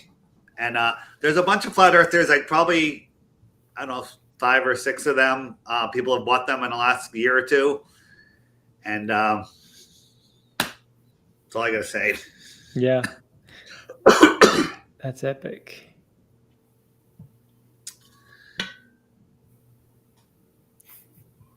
There we go. Oh, man. I haven't taken any kind of drug at all. I mean, I'm still taking your Shilajit every morning with my coffee. I've done not a drug that's tight in blood and it's filled with minerals. And then Jaren's, I can't even remember the name of it, the little green deals that he was giving out. So like just normal stuff. I feel great. Distilling water is the way to go. And eating clean, man, I haven't felt better. I've been training more and I'm healing fast. And it's just amazing when your mind, when you stop fearing and you just are your authentic self and you're loving others and you're not scared of the naysayers, it really makes a big difference. Yeah. The fear is the only thing that holds you back. The only thing to fear is fear itself. It's a fact. And once you get rid of the fear, everything lines up. And once you understand what this construct is, that's my new word, it's amazing. It's mind-blowing. Mm-hmm. I got my run done this morning, 8 miles in, and with the boys, we were pushing the pace. We held 5:40 for a minute, and then a minute off, and 2 minutes on, 2 minutes off, 3 minutes on, 3 minutes off. 5:40? Yeah. Nice. Yeah. My turkey trot a week ago or whenever it was, I held a 5:45 pace for a 5K, came in 10th overall and first old man. That's the fastest I've ever run, 5:45. That's good. I still want to swim with you. If anybody in the chat doesn't know, are you still swimming 2 miles? I swam this morning, 2 miles. So tell me real quick, you have your swim bag and is it a long form, like a long pool, or how many yards? It's a 25-meter pool, and it's different every day. We have warm up, like 3 sets of 200, swim, kick, pull, and then we'll have other like crazy sets, timed, it's like, just different things. You do 100 and a 200 and a 300 and a 200 and a 100 based on different times. So you have the faster you go, the more rest time you have, but there's not a lot of rest. Yeah, I understand that. And Starting goes for about an hour, and then so you're part of a master's program, and y'all meet up and just do it. Yes, master's swim program. Yeah. Man, because I was kind of under the impression that you just did a 2 mile nonstop, but now that I understand you're a master swimmer, I can't wait to get in a pool with you sometime and swim. Yeah, I do that when I'm in Mexico because there's no master's program and I'm just in the ocean. So I'll just swim for an hour, and get, close to 2 miles in. But it's boring. The other one is better. It's more fun. It's harder for sure. Mm-hmm. Swimming miles is easier than doing these sets. Yeah, because for you're sure. just swimming at a steady pace. It's like when you're running after like 2 or 3 miles, all of a sudden you get into the zone. And, I get into the zone for the last 20 minutes, I would say, where I just feel like a machine. Well, there's also the concept when you have these set moments where you're going to start, where you get the pump and your arms are almost just like you almost lose your form. If you're not fit enough, you'll lose your form. It'll get even harder because, people understand like aerodynamics, and the aerodynamics on a bicycle are very important. The hydrodynamics and the exact angles of hand entry and the way you're pulling through, you can really get gassed where you're just like trying to get. Tell me this isn't a genius move. You know how they have the workout feature on the Apple Watch where you can say, all right, I'm running, I'm swimming, I'm biking, whatever. So I set the swimming up, and you're supposed to put the length of the pool in, but instead of 25 yards, I put 1,000. Right? That way my social credit score will be way high. Like he just spent 140,000 yards, right? and so I get a much higher social credit score. That's hilarious. That's really funny. But no, it's gonna be fun to swim. My fastest Ironman swim was at Lake Tahoe. Crisp, cool water, super clear. It was 2.4 miles in 58 or 59 minutes. So that's the fastest I've ever gone. Swimming? Yeah, I've done 7 Ironmans. You're a fast swimmer, dude. Pretty quick. Yeah. That's awesome. Well, I'm about to open this up for whoever. So if you got to go, Dave, you can make closing remarks. I got 5 or 10 more minutes. Because let's see who jumps on. Yeah, let's drop. All right, guys, I'm going to drop the link now. If anybody wants to say hello real quick to Dave, just jump in. Even if you've never clicked the link, just see what happens. Boom. Talk Studios dropped.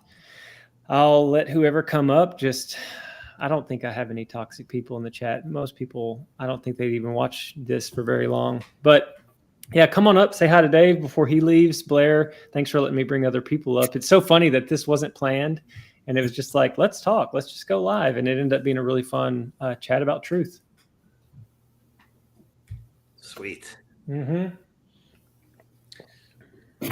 That's what it's like when you go to Anarchapulco. Every person, it's like Flattoberfest, where every person you turn into is awake and aware and has information that is just fascinating. The conversations just never end, and you get very little sleep. Mm-hmm. Last year, they had the hurricane that wiped out Acapulco like a month before, and they literally got it together and had it anyway. It was awesome. And then the morning of my speech, there was an earthquake, and my mirror fell off the wall and crashed down in the bathroom. So I took a picture of it. Literally within 5 minutes, I made a meme and sent it out to the group chat for the whole conference, like the speech that they don't want you to hear, and it was awesome. Wow. All right, we got Rasta Bear in and RG the artist. What's up, Rasta What's Bear? up, guys? How y'all doing this morning? Just chilling and chatting, man. I'm glad you popped up. There's a lot of wind good. noise. Real windy. Oh, sorry, I'm on top of a roof right now. I'm just doing some cleaning off the moss off the top of this roof and listening and enjoying the show. Thanks. I went for a run this morning, just like you were on Boston Bear and Dave. Good to see you, brother. I enjoyed listening to what you guys have to say for sure. I just wanted to pop in and say hi. Here in Portland, Oregon. I'm on top of a roof. Nice, bro. My son is moving to Portland. I hear, doesn't it rain there a lot?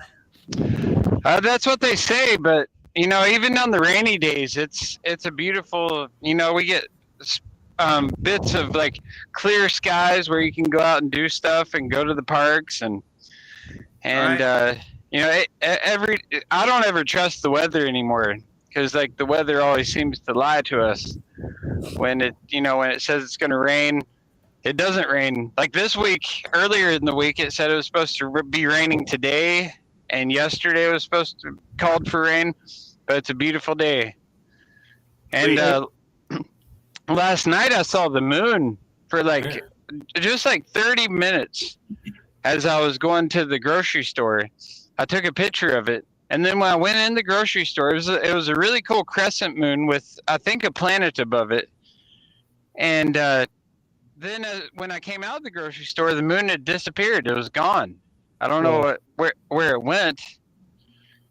But yeah, it was really interesting. It was a beautiful moon, though, with the sunset yesterday.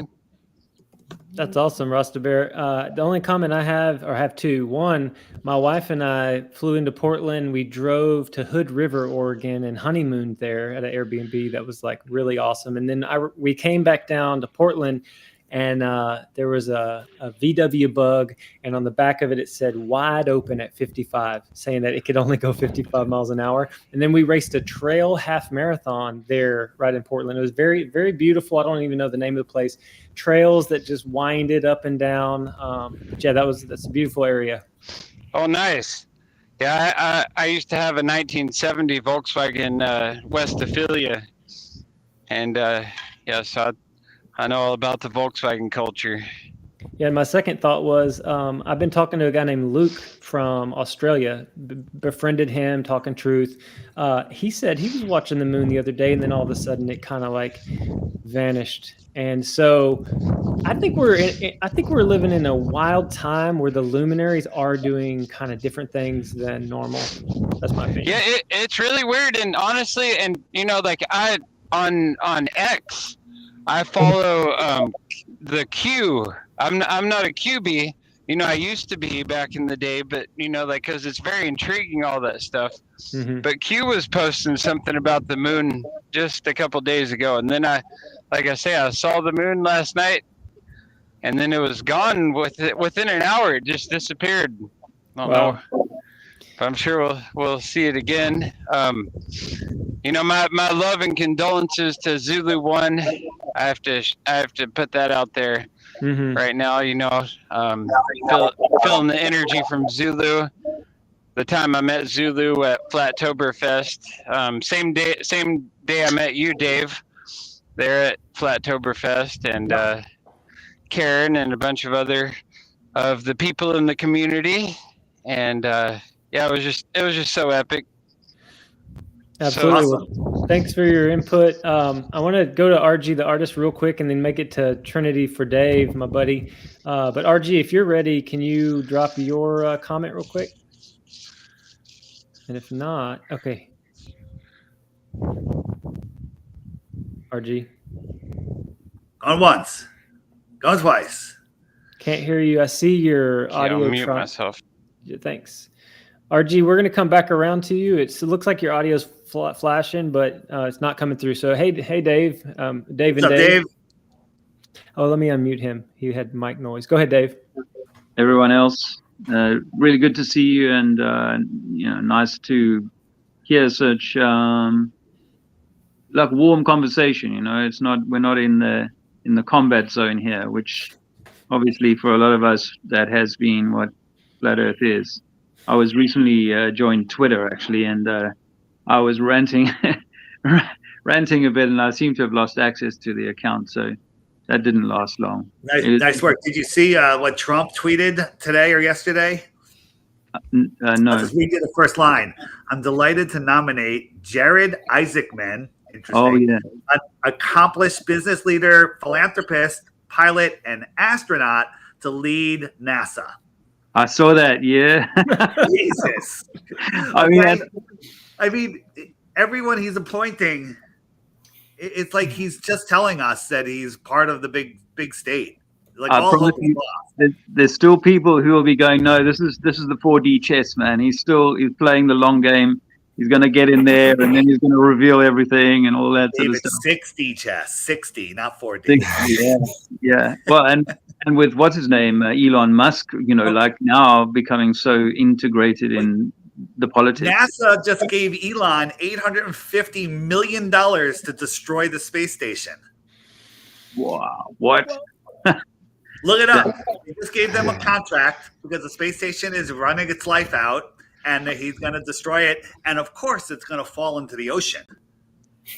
Wow. Yeah, these nominations are wild. It's so entertaining to watch, the whole big show, play out, because that's all it is at this point. We're watching a movie, and all these people are actors, and if you can't see that, then I don't know what to tell you. It's like, but it is. I feel like, though, ultimately the creator is in control of it all, and goodness will conquer over the wicked in the end. Hope that's the hope of all of this. But it's an interesting show that we're watching, and yeah, these nominations that they're putting out there are just. When you read through the comment sections on like those NASA videos or those NASA tweets about new stuff they're going to do, you just see how much love and belief and devotion there is for people, for NASA and Musk and Trump, and so Matthew 24:24 comes to mind. At the end, the majority, even amongst the elect, will be deceived. And I've always been like fascinated by that verse, and in this journey anyway, because obviously, like most people, you think, wow, once you share this information with your friends, they're going to turn, and the whole world will just work it out. But clearly, that's not meant to be how it plays out. So, I think not to get lost. That's and maybe why I'm sort of drawn to the JT kind of approach, is not to get lost in the need to be a savior to everybody, save ourselves, and from that cup overfloweth goodness that will save others. Well, I hear you, Dave. I appreciate all your support. I already hollered at Dave Weiss for helping me be bold and not fearful, and you and Andrea and our friendship also encouraged me just to be authentically me. And I mean, there's nothing but good to be had when people can come together, and even if there's differences, just stay calm. Let's just talk. If you think this, Dave, has Andrea stopped laughing yet? But what? Let me tell you, Dave Weiss and my wife and Ian Leahy had a really, really ripping good time at the festival this year that we all went to, and hopefully Dave will come back next year, and he's a good fun to party with. But I was doing the right thing and manning the Flat Earth stand, which didn't get very high billing at this festival. Let's be honest, but in time perhaps will eventually be the number one kind of thing that people are looking to know about. So. Trinity, how many events have you and Dave been at together? How many times have y'all been in person? One. Only one? Yeah. Because y'all both do legendary work. Thank you both. Yeah, only one. And I've missed a few opportunity, I guess, to get involved in some things. But it's awesome that Dave was able to come over, and hopefully we'll see him again next year. And I'll be in England next year at the same time. We can do that again. Yeah, for sure. I actually did. After that, I thought to myself, I should have gone to the fireplace at least one of those nights with that big board that we painted, and just go, guys, I've got some information for you. 10 minutes, and I'm going to talk and just share some stuff with you, because we're at a major like a truther festival, and yet Flat Earth is still not one that they're going to be comfortable necessarily talking about, and that needs to change. That's changing. It's all changing. Yeah. Well, good. I mean, you've definitely seen growth. There is definitely growth. When I was on Twitter for a little while, I saw how many likes and things and stuff, and people are getting there. It's just definitely changed in the years. But what's coming with the Trump years ahead, the 4 years ahead, and so on, is it's just going to ramp up, right? The craziness is going to get crazier. People are going to get drawn more into it. I mean, how many even amongst the Flat Earth community got drawn in with Trump's gonna do stuff? How many people I've had to say, but he did start Space Force. Yeah, but still, that's blah, blah. No, he did start Warp Speed. So don't think he's like. He's exposing, Dave. He's bringing all the criminals to the front so everyone can see them. He's exposing them. Okay. Yeah. I'm gonna lock her up. That's what he said about Hillary Clinton in 2016-15. I'm going to lock her up. He doesn't need to lock her up. She's already been executed. That's a fake Hillary. Oh, man. Wow. I'm well behind with all of that stuff. But it's all, yeah. Biden. What about there's a few of them? Yeah, a few guys with Biden. So. And yeah, did you see Biden fell asleep at like a presidential meeting in Africa yesterday? He like took a long nap and they didn't even try to wake him back up. He just like hunched over and took himself a nice little nap there, and they just let him sleep. I saw a montage today of all these politicians going, nobody's above the law, nobody's above the law, nobody's above the law. Just how like 50 of them saying nobody's above the law, and then they show Biden's son being, the pardon. Being what's the word? Pardon. Yeah, being pardoned, and they played the theme from Curb Your Enthusiasm. It's the greatest clip ever. Yeah, that's wonderful. That's what's awesome about being in truth is like the comedy gold, just like the aspect of just like the memeability and just like the time is now for like the truth to be revealed in humor. We can just laugh our way through this situation all the way to the bank because like it's just going to keep getting funnier and funnier from here on out. So that's how Trump did the rollout of 5G during COVID? My town had 3 5G antennas in this one part of my town, and inside that triangle, 3 young kids got brain C, with the C word, I don't want to say it here, and died, right? And so we brought that up to our town, like me and another activist. We literally got the selectman, and he's like, "Oh, I didn't know all this. Then the COVID hit, and the lockdowns happened, and now there's like 150 towers in our town." So he rolled it out, but that's a good thing because he stuck a special chip in there that neutralizes. This is Trump that neutralizes the 5G radiation, and they don't know about it. So wow. Yeah, this is Q Dave talking. Yeah, I like to go there too. I go deep into the anons. I love to see where it goes because a lot of it, so much of it is really happening. Like we're like, what is going on? I mean, who would have ever thought Elon Musk would be the head of Doge? Like that would transpire. But here we are, and it's happening. And Elon, for all of his space stuff, he is one of the best trolls that you could possibly imagine. Like he just like continuously just instigates on X now. How does he have time for all of that and running all of these companies and coming up with all these great ideas? That's obviously a machine behind him. I honestly don't think so. I think the more you get motivated to do stuff, the more motivation you get. It just like it's like with running or any other type of exercise. The more that you buckle down and you do your craft, your skill, your ability, what you're doing, the more powerful you become. And that's my swim schedule occupies too much of my time. Okay, let alone running 5 companies.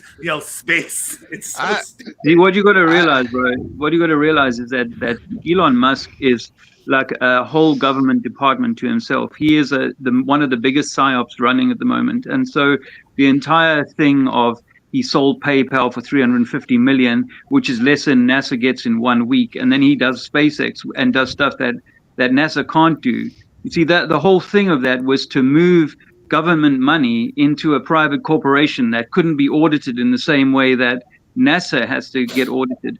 So I believe that it was part of a huge military operation, and he is really just the figurehead of that. He's moved from here to there. This is what he has to say. In fact, when he bought Twitter, I analyzed the video he did with a guy. It was about an hour long. It's on my channel, Trinity 4. And I analyzed his movements throughout that conversation. And the whole time he's there, he's drinking from this water glass, which is on a table on the other side of the camera. So you can't see it. But this old man had slipped notes to him, and he's reading the notes. And on one occasion, I paused the video and showed that the water doesn't even reach his lips. He's using the water as a prop to go down and look at the glass and give answers. So partway through the interview, the guy says, yeah, so you bought Twitter. And you've one of the things you've done is you've saved, huge salary bills to the tune of $3 billion. And he goes, yeah, like, okay, what, no big deal kind of thing, and move on to the next question.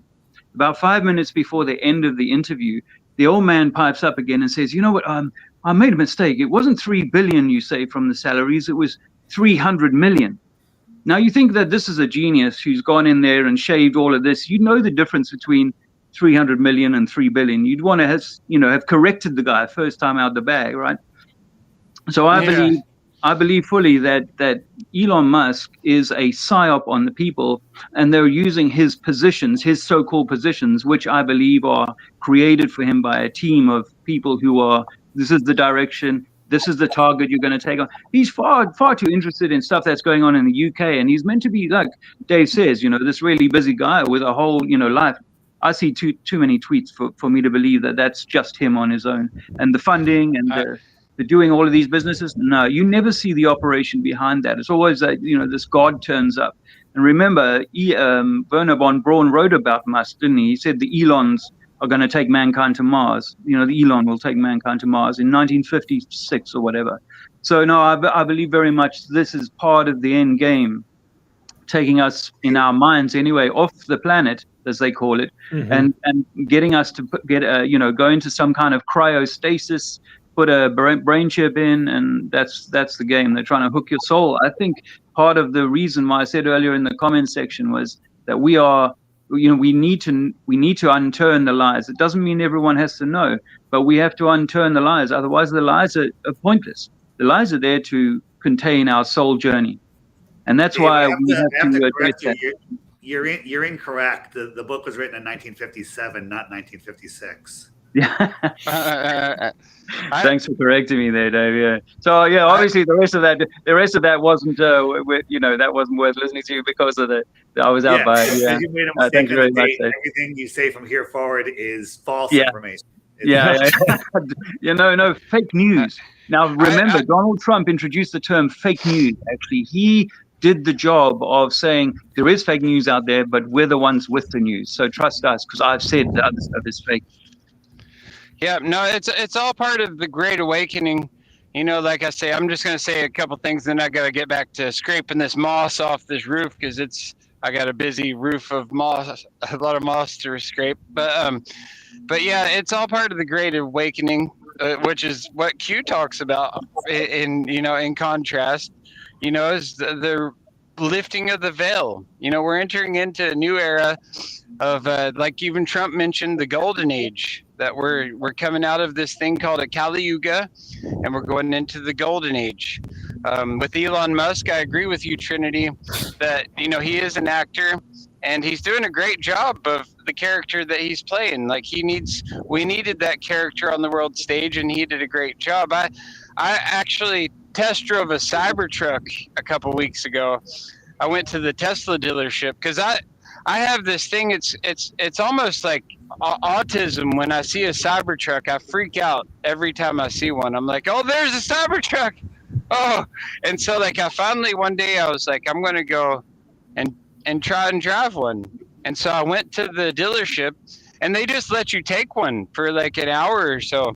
They're like, yeah, you want to drive the Cybertruck? I'm like, sure. And so I took it out on a ride, and it was pretty rad.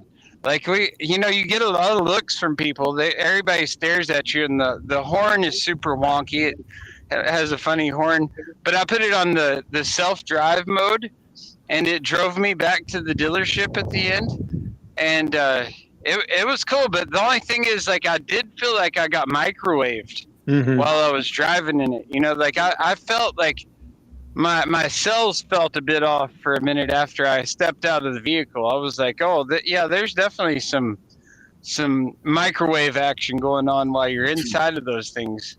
Yeah, Rasta Bear, I'm not sure if you've seen the videos of the EMF readers inside the Tesla cars, and it's way high, super high. But my son's been counting them. He's over 35. He just like 35. And he's just keeping track. He loves them.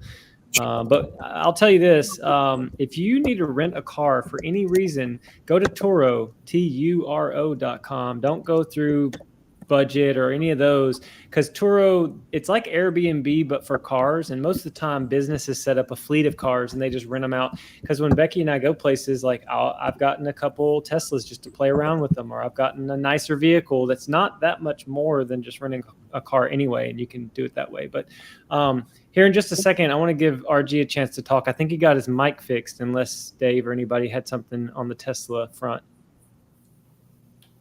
Anything? Well, if I can just finish a few thoughts on that. I mean, obviously, like this move towards battery cars and stuff. I'm not a supporter of it, but there's been so much effort put into that. Giving Elon Musk this enigma, this position that there are people who would see him as the savior. That mankind needs to, one, because we're destroying the planet, and two, because we're overpopulated, or because the sun is going to swallow us or something, there's an asteroid, whatever, that Earth, that we need to leave, we need to get out of here. That is a huge esoteric deception, because obviously we know, there may be other continents, but we know we can't get out of this place, and that's as God intended, was that this is the body that you're in. We're not meant to do what Hillary Clinton said and break that hardest ceiling. I don't think so. And Tower of Babel comes to mind. So I think that Elon Musk is a deceiver of the very highest order here, and his role is who he is, how he came to be the person he is, a creation of MK Ultra or whatever, I don't know, but he is definitely designed as a misleader of mankind, and so it is. I think it's incumbent on us to be able to call out that darkness or that intention now, but be at peace with, because I'm not angry with it. Someone else said earlier that this is God's plan, and there is.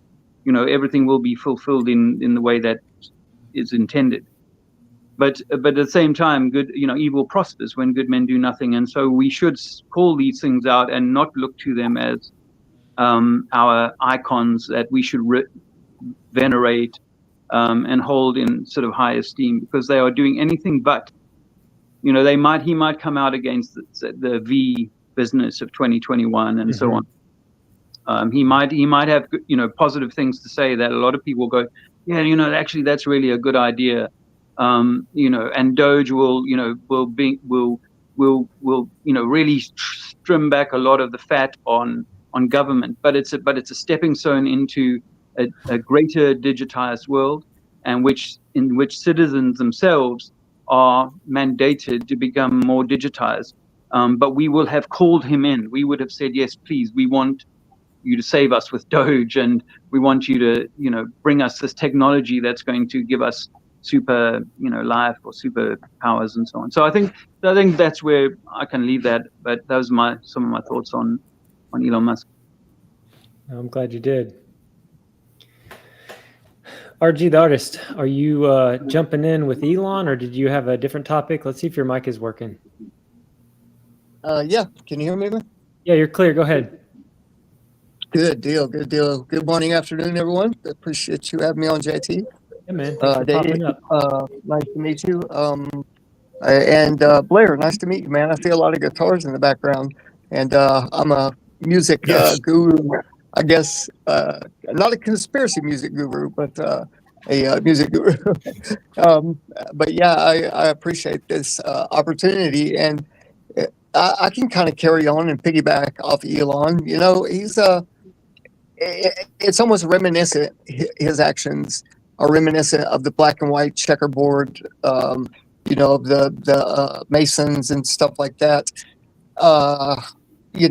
With his actions, he'll say one thing and turn around and do another. And same thing with Trump, same thing with them all. It's kind of it's their court, but we can steal the ball at any time. And I think we do on a daily. That's just figuratively speaking, because there's such great great guys in the eyes of the public, and what they see on the news or whatever they go by.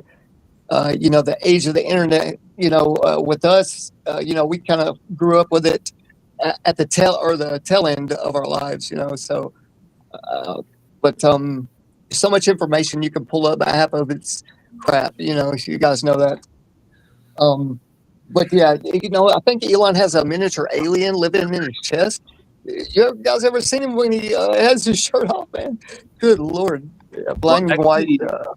Actually, sorry to interrupt you, but I made a video on that. I'm not normally into like making content about people or personalities or whatever, but I had asked myself this question a few years ago. It's like, this is a billionaire. Why have I never seen a picture of him with his shirt off? And so I went to have a look, and there was one set of pictures of him on a summer holiday on a boat, on a yacht, yeah, and all from long range. And so I analyzed those photos in this video I made a couple of years ago, and it looks like he's wearing a bodysuit.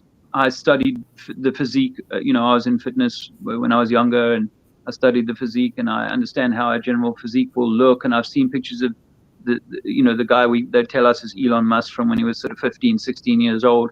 And I look at that body and I'm like, there's something really off with that. And it appears, possibly because they are long range shots, it's hard to be certain, it appears like he's wearing a bodysuit. So I started to wonder whether that was actually a male or this yours is a good idea that there is an alien inside. Yeah, I just wanted to chime in for a second. Have you seen they did even a TikTok where they show his torso, his body, and then they compare it to the Cybertruck, and it's almost the exact same build. I've seen it's that. The same thing. You're right. Oh my God. That's funny. Yeah, that's a good one, Rasta Bear, man. I needed that laugh. That's hilarious. Oh man. Yeah, but carrying on about, I'll try to jump off Elon for a minute and give his body a rest. But yeah, Dave, we spoke a little bit the other day on Vika's channel, and so I was curious your thoughts on analog kind of movement. Let me rephrase that. All these videos that are turned in by people around the world, up in the sky, they hear these huge mechanical grinding and noises. How do you think that ties in? Do you think that plays a role with something in the sky that, turns, that song, the wheel in the sky keeps on turning. I don't know where, the old song. I think the sky is showing us signs with sounds and sights, and trying to figure out what it is a big task.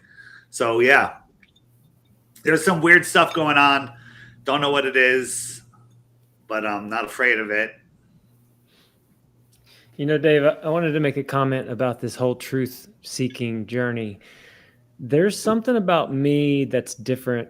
I don't get triggered when people have ideas about what it is and what it isn't. I feel like it is something, all these topics, there is a truth, and all of us are trying to merge and migrate towards the truth in all things. But I also know that it might be impossible in this lifetime. It is impossible in this lifetime to gather all the truth that there is in this realm. So where I don't know, or where I fall short of the truth, I don't beat myself up for it. I don't feel like a fool. I'm just kind of floating along in this area where I try to do good for others, love others, be kind and gentle to others. Now, I said it earlier in the stream before you popped on. If somebody pops into my house at 3 a.m. unwelcome in the dark, they're going to get a totally different side of me where I'm defending my family or my home. And people would be like, what? Run Boston Bear, you would be violent? Well, I would go to the extremes to protect the ones that I love. But where I am as a person is, I don't get too worried about what I do or don't know perfectly. Like, I know there's no curvature. I know there's no measurable movement of this plane Earth that's enclosed. That's like where I land on all that. But I just want to, I want to exist in the moment, in joy and in peace and in harmony with the others. And I'm finding it, and it's fun and it's amazing. That's why I am doing this channel, is to try to show others that either you know or you don't, it's all good. Let's just love each other and come together rather than divide. But yeah, I don't know where that came from. I just wanted to share it. No, thank you, brother. That's valuable info, because people on the fence really need to see those that have come a long way and finally got comfortable with speaking that out loud to others, man. So that's very encouraging, and keep that up, JT. I appreciate it. And two questions. One's for Dave, one's for Blair, if you don't mind. So Dave, you don't know a lot about my past with you know, I broke my neck in 2005 on a mountain bike in Rabun County, Georgia. It's in the Appalachian, southern Appalachian part of Georgia. And you know, I was studying at first Robbie Davidson, Rob Skiba, and the first FEIC conference was a big thing. It played a big part in my life, with awakening and finally being comfortable to say things out loud. So, you know, with all that said, you know, if there's ever anything you can think of to maybe push me a little more with being active, you know, because I do have to. Okay. I want everyone to do this, but I want that you might have time from now until Christmas. Upload as many of your favorite Flat Earth videos, mine, Conspiracy Music Gurus, anybody's. Upload them unlisted. Okay, I'm trying to get 1,000 uploaded, and then schedule them at all random times, starting Christmas Eve through Christmas Day. All right. So when everyone's home with their families, I want the YouTube feed to be filled with classic Flat Earth videos, right? Okay, just classic. Let them rip. Let them all, schedule them all, right? At Are you sure? time. Because I've got quite a few stockpiled in YouTube, you know, from my past. I just say it. Yep. That's a good idea. I like that. I'm going to do it too. Yeah, just upload, you know, make a goal, 10 a day, 20 a day. Like I've been uploading a lot, right? And also short ones are easier to upload, you know, so feel free to, you know, if you want to use any of my videos, but make sure they have a good thumbnail. Make sure they say Flat Earth in the title somewhere, or at least in the keywords. So anybody that says, hey, let me look up Flat Earth, let's overwhelm them. Just make it ridiculous. In 2024, the right way. Yeah. And you wanna upload these to the app or just no? Or? Upload them to YouTube and just schedule them. I would say start at like 10 a.m. The earliest would be 10 a.m. on Christmas Eve, the 24th, and then schedule them all through, you know, Christmas Day, and then you know, you could, and if you have a ton, you know, schedule them through the end of the year also. But I want people to be like, when they're home with their families and they go look at YouTube, just to be overwhelmed with great videos. Okay. It did that thing. It doesn't like your plan, Dave. It did that thing again. So Blair, how long have you been into music, and do you write your own songs? And I'll leave it at that and let the chat. I got to roll unless anyone has a final question. Thanks, Dave, for hanging out for a while. Anybody got a final question for Dave? Dave, I heard that Tesla coils regrew hair. What happened? I was completely bald. It is coming back a little bit. Just joking, man. Nice talking to you, Dave. It was awesome having you on today. And, Trinity, do you have anything to say today? No. Just nice to see you, and hope to see you again. And Andrew says hi. Say hi to Paige, and I hope you guys have a good family time over Christmas and the New Year, and can keep up the good work, brother. You're doing awesome. Yeah, it was me, Dave, and then allegedly Dave, and we were all hanging out. And then we had Ian, who we made a honorary Dave. he asked, and we obviously put him through a secret ritual and stuff, and then we allowed him into the clan of Dave. Hanging out. All right, guys. See ya. Nice. Cheers, Dave. See you later, bud. And then Rasta, you got wind noise. Were you trying to say something? What's that? Oh, you have a lot of that wind noise. I've been muting. Oh, you a sorry. little I bit. thought I was muted. Sorry. I'll chime in here. And yeah, Dave, thanks for what you do. And yeah, I'll mute myself and still hang out. Okay, cool. Awesome. So he did that. RG's been saying what he wanted to say.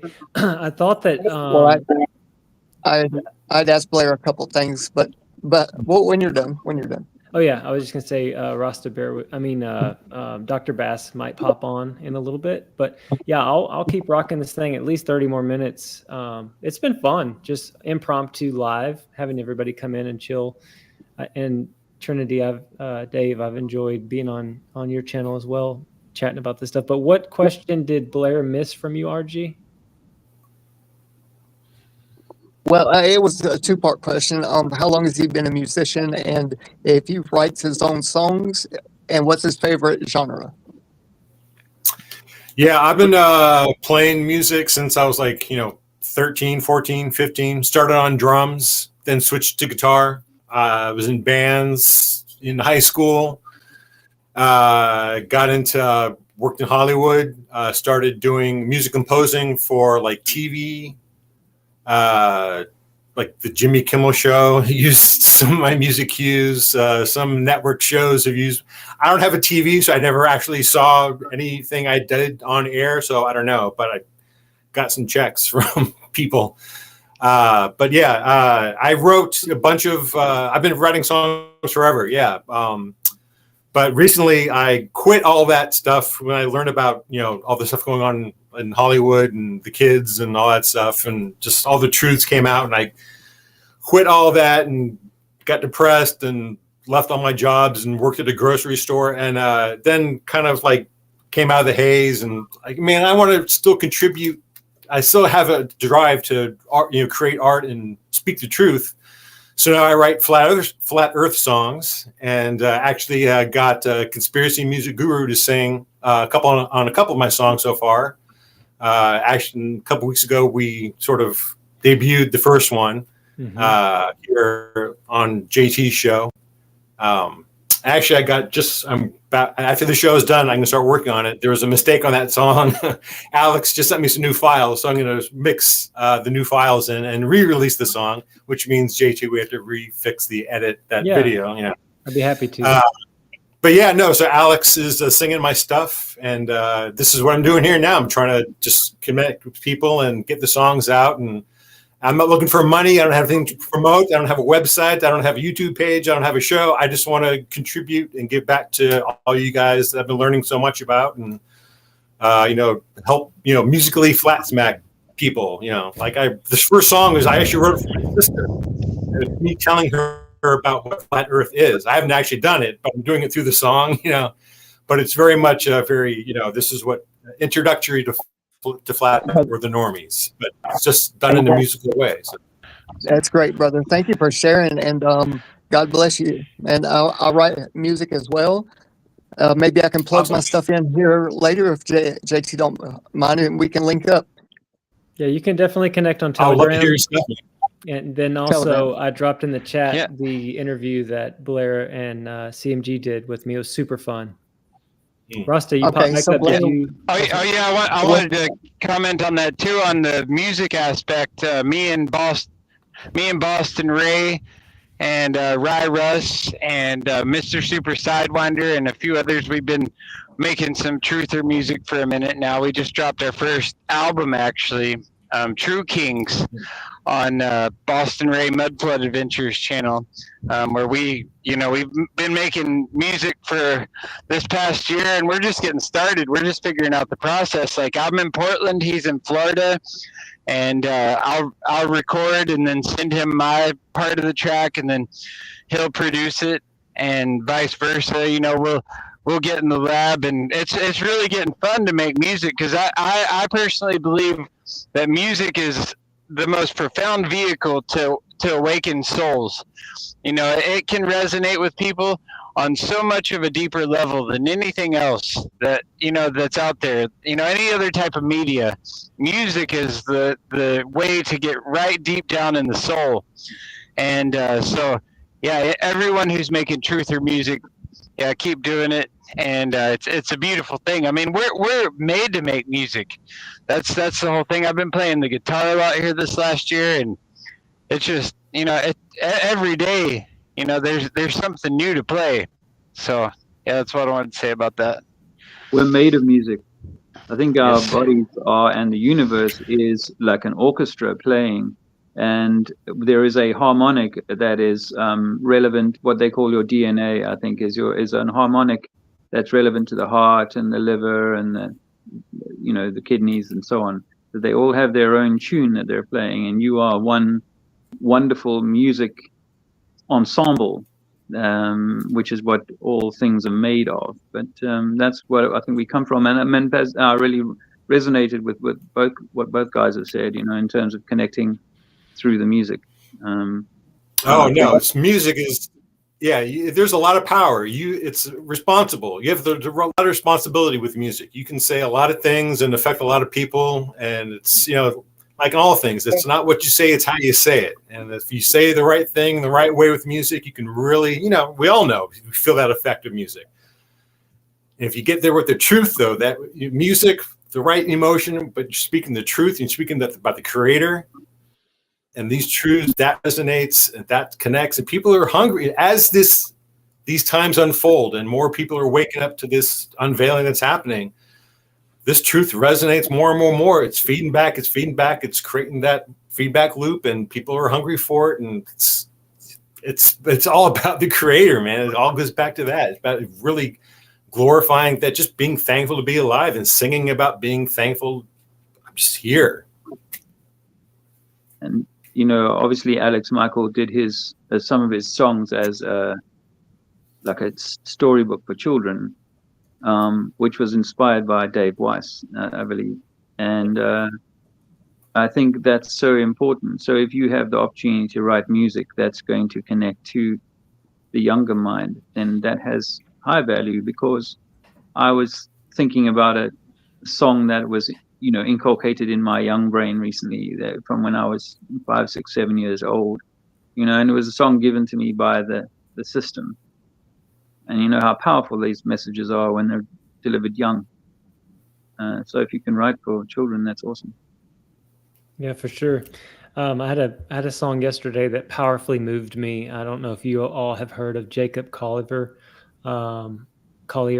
He's just a genius when it comes to harmonization and reharmonizing. He can play piano, guitar, and sing on a level people would say like he's an alien, but his understanding of composing and music, I'll post it in the chat. It's called Little Blue. And as the song goes on, he has like a choir in front of him, three different sections. And he was playing the guitar, and sometimes you'll hear really strange arrangements because he'll do wild stuff with chords, but he was raising up their notes and lowering their notes as he was singing. And by the end of the song, I was just like weeping, and I was having a rough day.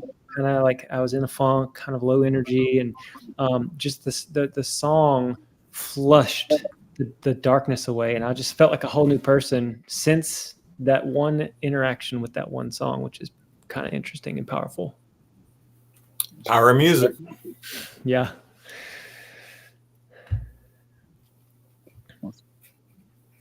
No, it's awesome stuff. All right, I'm going to drop the link in the chat again for anybody that's nervous about coming up. Just stop being nervous. Just click on it. Come on up and say hi. And I know Dr. Bass was supposed to. I don't know if he's going to make it, but Jacob plays a custom 5-string guitar with custom tuning. CMG just mentioned. But if you haven't looked up Jacob Collier, you just YouTube him. He's amazing. Cool. Well, Alex Michael is about to do something with Steve Falconer, I think, from what they call themselves, Spacebusters. Mm-hmm. Yeah, that I'm looking forward to that. Actually, I said that to him in the chat earlier. So the last thing he did with him was pretty cool. You know, it's like an evolution of the music. And my brother there, whose name I can't read because my eyesight's not good enough, but the guy who left the Hollywood stuff behind, which is highly commendable. Is that it's like there will be this, if you only in the last few years kind of realize so much of this stuff, there will be a transition or a growth, and we're all on that path. So I'm looking forward to Alex creating some, stuff that's also showing that evolution from, how raging we are at the great deception to how much we actually, love the stuff we've been given, and realize that this is perhaps a test and a captaincy or an offer to take captaincy in stormy waters rather than just rail at those that were designed to create the storm for you to reach your true potential.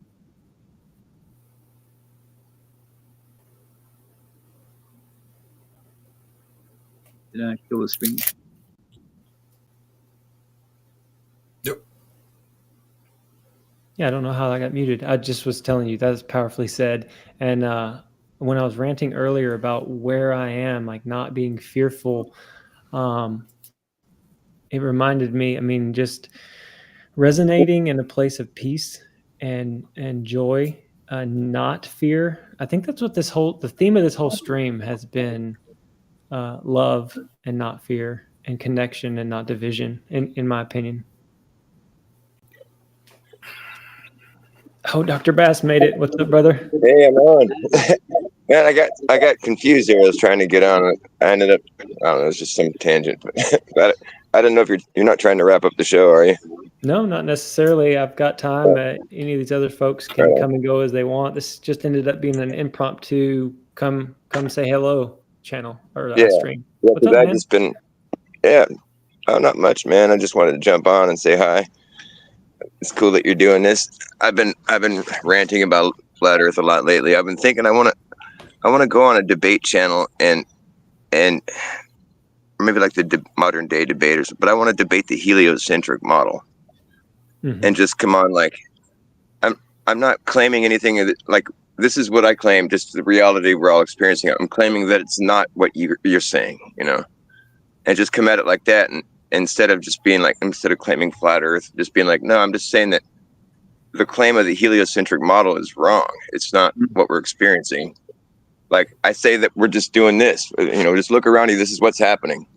You're the one that's saying we're flying around the sun. That's crazy. You're the one telling me the sky goes under my feet. That's insane. I'm just saying this is what's going on. I'm saying it's not the thing that you're saying. Don't come at me like I'm wrong, because I'm saying this is what's happening. I can't be wrong. I'm saying what you're saying is wrong. Don't come at me like I'm wrong. I can't be wrong. I'm saying this is what's happening. I'm saying the sun's doing that. You're saying we're flying around that thing. Well, everything remains undisturbed. And no, that's crazy. You're saying the sky goes underneath me because of math? That's insane. You're nuts. That's insanity. Well, what about space? That's a TV show, I think it needs to be approached in that fashion. Am I making sense? Yeah, those are good comments. I've often thought about, watching a show. I mean, oftentimes there's not really someone to come in a debate and actually debate heliocentrism without fallacies. Like, it's all gaslighting. It's all fallacies. I've seen Alan and Shane actually step up to be the Glober, or Witsit be the Glober. He'll put on his Glober glasses because that's the only way that it works. Yeah. Truly not. Witsit would be a great Glober. He knows their arguments better than they do. Yeah, he does great when he does it. And then Absolutely. You're super into music. I mean, I love your streams, Dr. Bass. Sometimes I'll pop them on and you're just freestyling and you're making stuff up and putting stuff that you've written. And it's interesting that you and RG the artist and Blair, and then in the chat, Alex, CMG. And Witsa has mentioned this, like truthers or people that are awake and seeking the truth in all things generally are more of the creative type, and musicians, artists, you know what I mean? And I'm not saying that globe believers aren't special, because I mean, everybody's unique in their own way, but I think the system We're just a little bit more special, Run Boston. What is? I say we're just a I little think more being special. creative That's is all. something everybody has. Yeah. Yep. But wouldn't you say that you're able to more easily be expressive and share and create when you're not controlled by lies and deception? Yeah, I mean, it's like even when I believed all the lies, I was still super creative though, But I just feel like such a more complete person now that I've decided to look at my surroundings and just just come up with what I think is happening instead of just being told what's happening, especially when it doesn't match what I'm seeing. Mm-hmm. I just used to believe it and just think, well, it's crazy that we're flying around the sun because it looks like this. I believed it though, I thought it was real. And it's just interesting to be able to shake that off and be like, wait a minute, the sky doesn't go underneath me. Yeah, right. It's always above me. It's just keep it simple. Yeah, man. In my journey of waking up, nature itself, like I've always been an outdoors person, an athlete. I love to swim, bike, run, do all the things, but trees and butterflies, I know it sounds silly, but like animals and creation out there, not man-made stuff, but things that were created for us to enjoy, came alive to me more. I got more hungry for exploration, almost that childlike inquisitiveness about everything. You're looking at everything new. Came to life. And that's what I'm trying to tell people whenever they say, what do you mean space, outer space isn't a true story or whatever? When they start gaslighting me or calling me an idiot, they don't know that I'm not trying to trick them. I'm trying to free them to experience some of the stuff that I've felt. And the indoctrination worked really well, man. Yeah. It took a minute to shake it off too, because I'm like, wait, sometimes I'm just like, wait, is all of it? I have to like check myself, because they do a good job at making it seem like there's all these places that are sending satellites up and they couldn't do it, but it's it just gets to the point where like you realize the only proof of the globe that you have is on TV. Yeah. And and that's obviously a problem. Right. I just had a thought for Trinity, Dave. Your activism. I don't know if everybody has seen your channel or seen your work, but it's astounding. It's amazing when you go to the public square and you speak into the ether, the truth, and you just try to wake people up in real time. And I'm curious, what kind of called you, or how did you develop your ability to talk to anybody live, these topics and discussions? Because I mean, Witsit's our top debater, and he can handle his own, but so can you. And like, I don't know, will you tell me your journey towards your activism? Because I didn't really hear how you even fell into that, because ultimately you woke up to flat earth and then now you're on the streets doing the best you can with it. Oh, you're muted. Sorry. There you go. There you go. Thanks for that, JT. I appreciate you saying that. It's been quite a journey, but just to really say that, me say this, DMT in 2015 was a gateway moment for me that I saw. Well, the universe is not what we believe it to be, and I was willing after that in May 2015 to go back and look at flat Earth, because I'd looked at so many truth stories, or deceptions by then. I'd considered flat Earth. I'd joked about flat Earth as a youngster, but the DMT, and then realizing that the Earth was not a globe, that meant that all governments, the whole establishment, the royals, everything was all complicit in a huge deception. And so I was quite motivated, like most of us, to jump in the chat rooms. By the end of 2015, I was sure enough that it wasn't a globe, that I was willing to go and hit the chat rooms and tell people that, tell friends. And I got a bit rejected by that. Obviously you get pushback online, but friends, stepped away from me.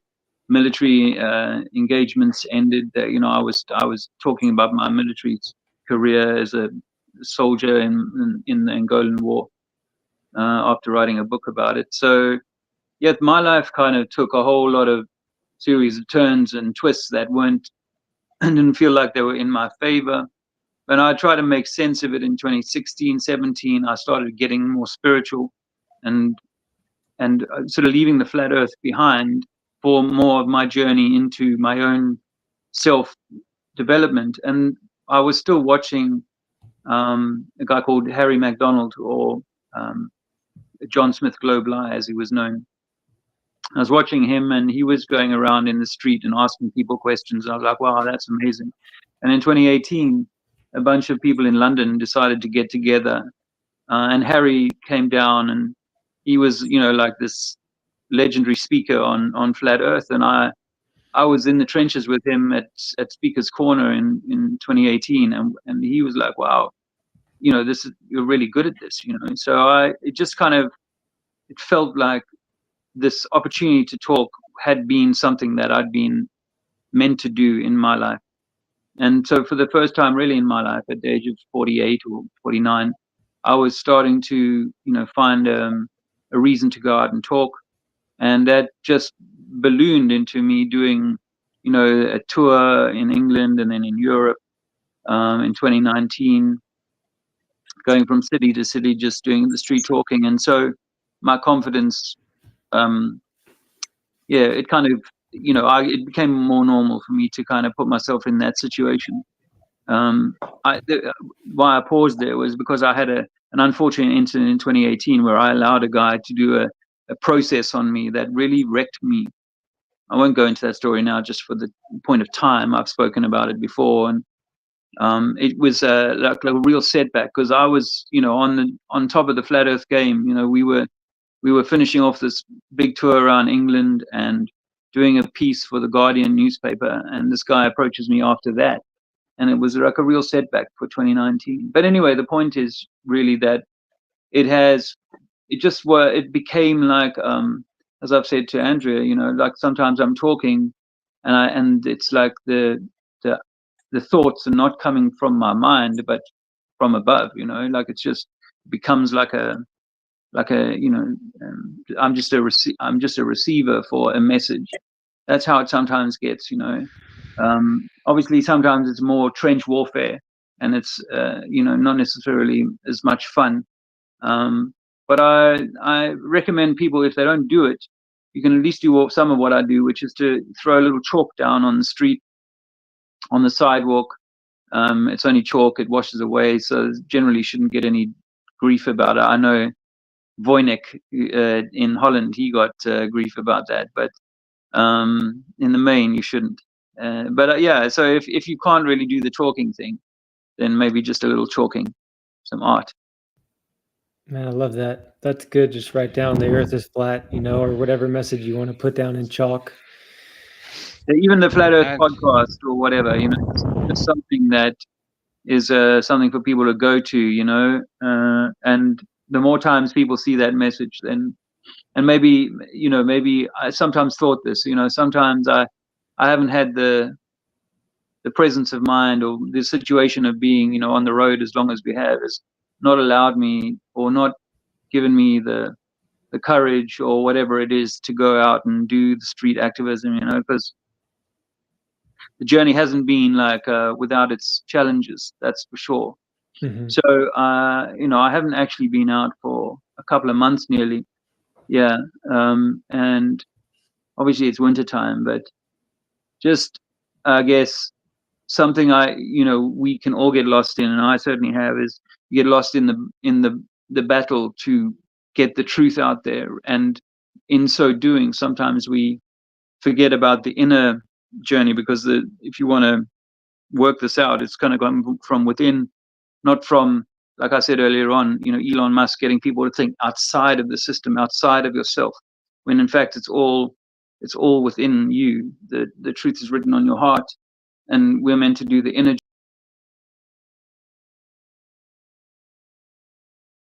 Oh wow. Weird. Okay, sorry. Let me get everybody back up here. It froze up. Yeah, hopefully you got the end of what I was saying there.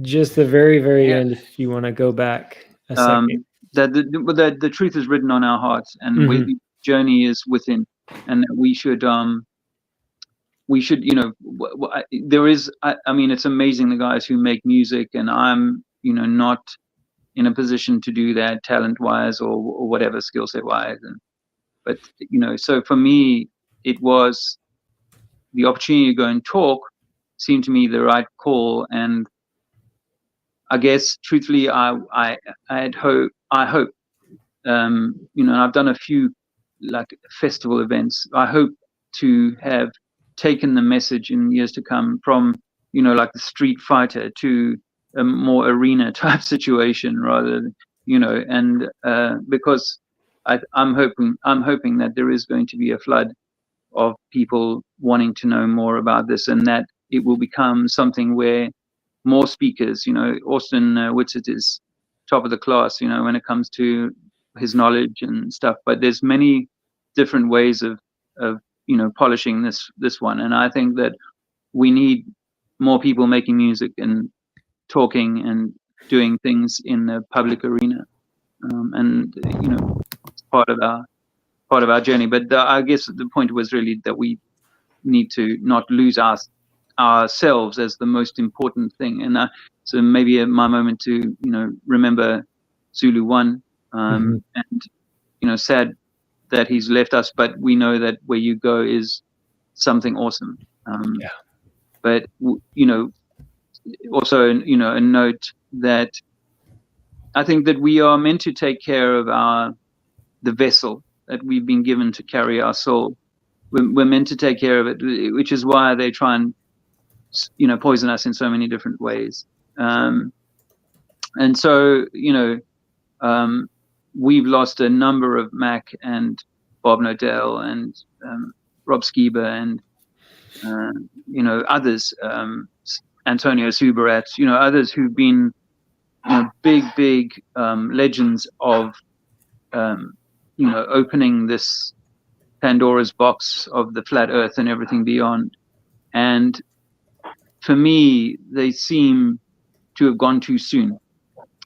And I'm not the one writing the story, you know, the script, and it's not down to me, but I know for sure that the people who run this game are doing their best to poison us in every way possible. And one of those ways is through stress, distress, and the stress that puts on the microcosm is harsh, and over the years it takes its toll.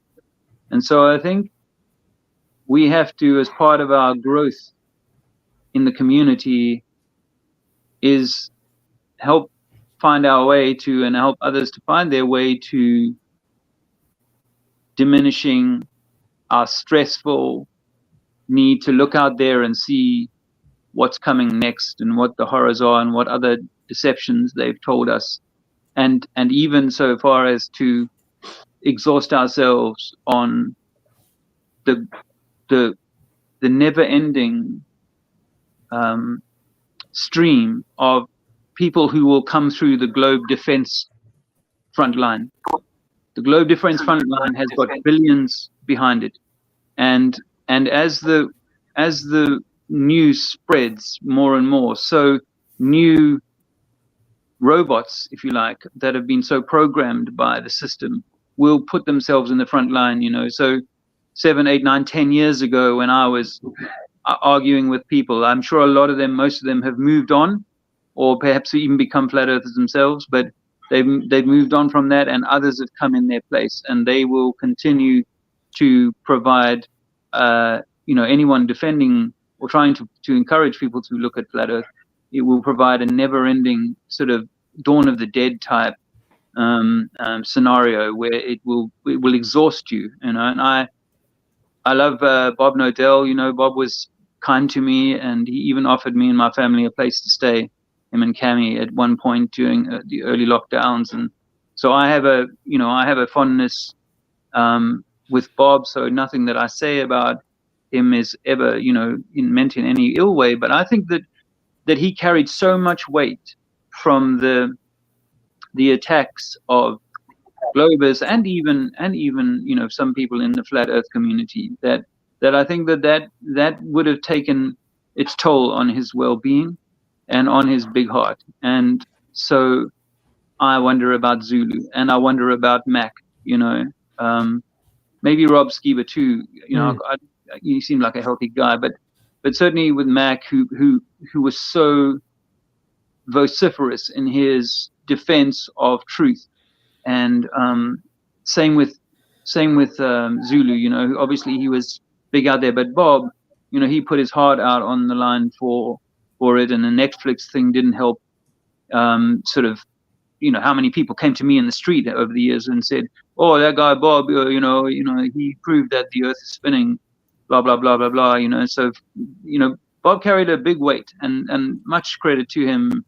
Always respect. But I always wondered, once it happened, whether there was anything that I could have done or said, or anybody around him could have done or said, to have ameliorated or helped him to put the trauma or the need to fight these, to just stay in the trenches on that, whether it would have meant that he, could have, helped himself health-wise. So I think that's a question that I wanted to drop on that. Much respect and rest in peace, all of those brave warriors who have been so awesome for the truth and for God's, great design.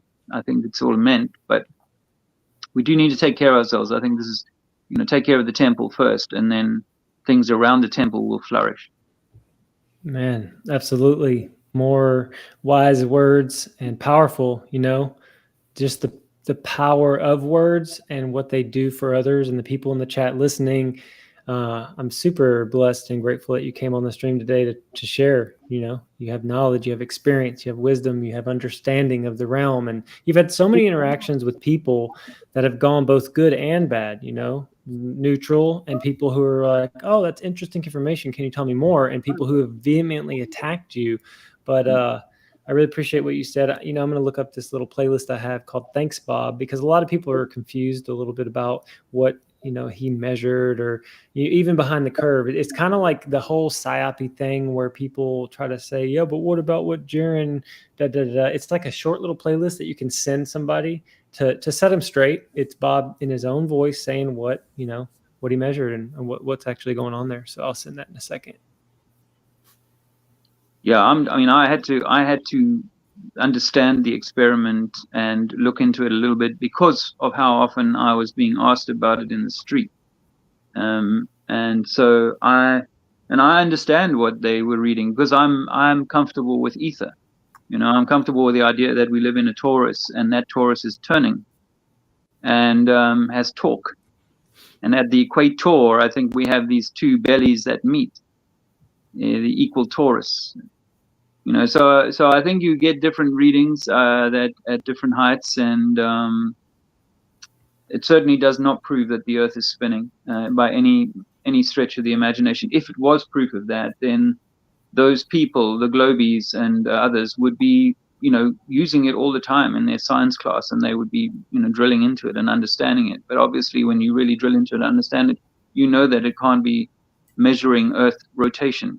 That was failed by Sagnac and Michelson Morley, right? And so so it's never been a problem for me what came out of that. I know that documentary was designed to say a certain thing. Having my little brush with the Guardian newspaper, I saw that piece was designed to be somewhat ridiculing of it. So yeah, rest in peace, all those guys, and they'll never be forgotten. Yeah, but we know they're somewhere awesome. Absolutely. And I posted the playlist, and then also Man of Stone, who is definitely a flat earther, and he really brings quality information on Flat Earth Fridays. He's very educated, and then he has some interesting equipment and tools that he's done for Flat Earth in the community. He actually got a hold of the data, the raw data, analyzed it, and I just posted in the chat. It's his BitChute channel, and there were some issues with the experiment. Not saying like, oh, Bob was wrong about this, that, and the other, because what you said is correct about the different elevations, and there is an ether wind. The ether exists, and he's not trying to shut Bob down. But you should watch that one if you haven't seen it. It's interesting. It's in the chat. Thanks. So Dean's going to come back through. Did you have another comment? I'm happy to drop out of the conversation and let some of the other guys have at it. It's been fun meeting some guys really for the first time, and obviously spending time with you, JT, and Dave. And I know that if Alex Michael is still in the chat, then we was commenting earlier on that it would be awesome to be able to hang out together again soon. Particularly this next week when Steve Falcon is there with him making some music. So sorry I can't be there, mate, but maybe another time. And I hope to chat with all of you again sometime. Yeah, this was fantastic. Thanks for all you do, and appreciate you hanging out here for a while. Much love. Much love, bro. I see a lot of stuff from Dr. Bass. Yeah, you guys, if you haven't seen Dave's, Trinity for Man's channel with his lives and his activism, it's really amazing. Oh, sweet. Just now, Luke in the chat, get his mic going. This is the gentleman I was talking about earlier. He's from Australia.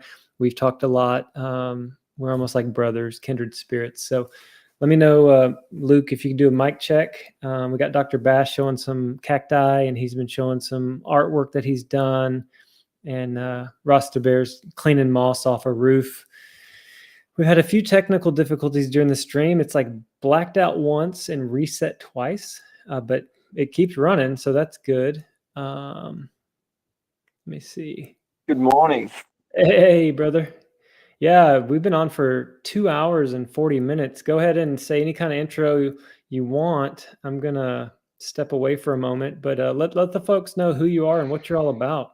It looks like my phone's going to die, so I'm going to hop off here.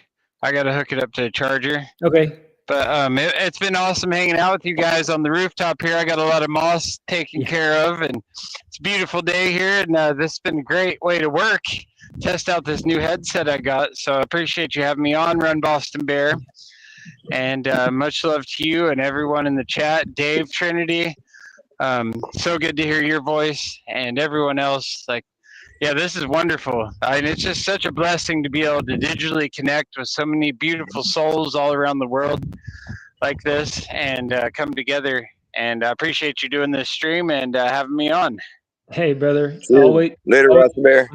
And, the work you're doing is awesome. I like doing that kind of stuff where you have a set endpoint. You're going to know when you're done, and you're working towards that moment of being done. It died. Or your phone died?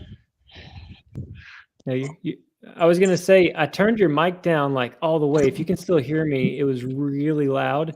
And so if you ever want to do an audio check or work on that, come on back by or hit me up and we can do a little test and get that thing dialed in. But if you got to go, brother, have fun. I'm going to pass the mic to Luke to get him to tell us whatever he wants. Yeah, I'm going to jump off too, buddy. How's everyone going? All right, Dr. Bass, have fun. Cheers. Thanks for having me on. Yeah, thanks for coming up and sharing everything you did. Yeah. And then there were two, bro. Yeah, tell me. I literally just woke up. I'll say good morning, Australia, and good afternoon, America. Or is it good morning there too? I don't know. What's the time? 2:05 p.m. Good afternoon, America and the world. Right? Sorry, it's so daggy. I actually literally spoke up. My alarm went off. Yeah. And I grabbed my phone and then I saw yours was the first notification. So I jumped on because I wanted to say good day. Yeah. I know we've been busy lately. How's things going? What's happening here? Dude, super great.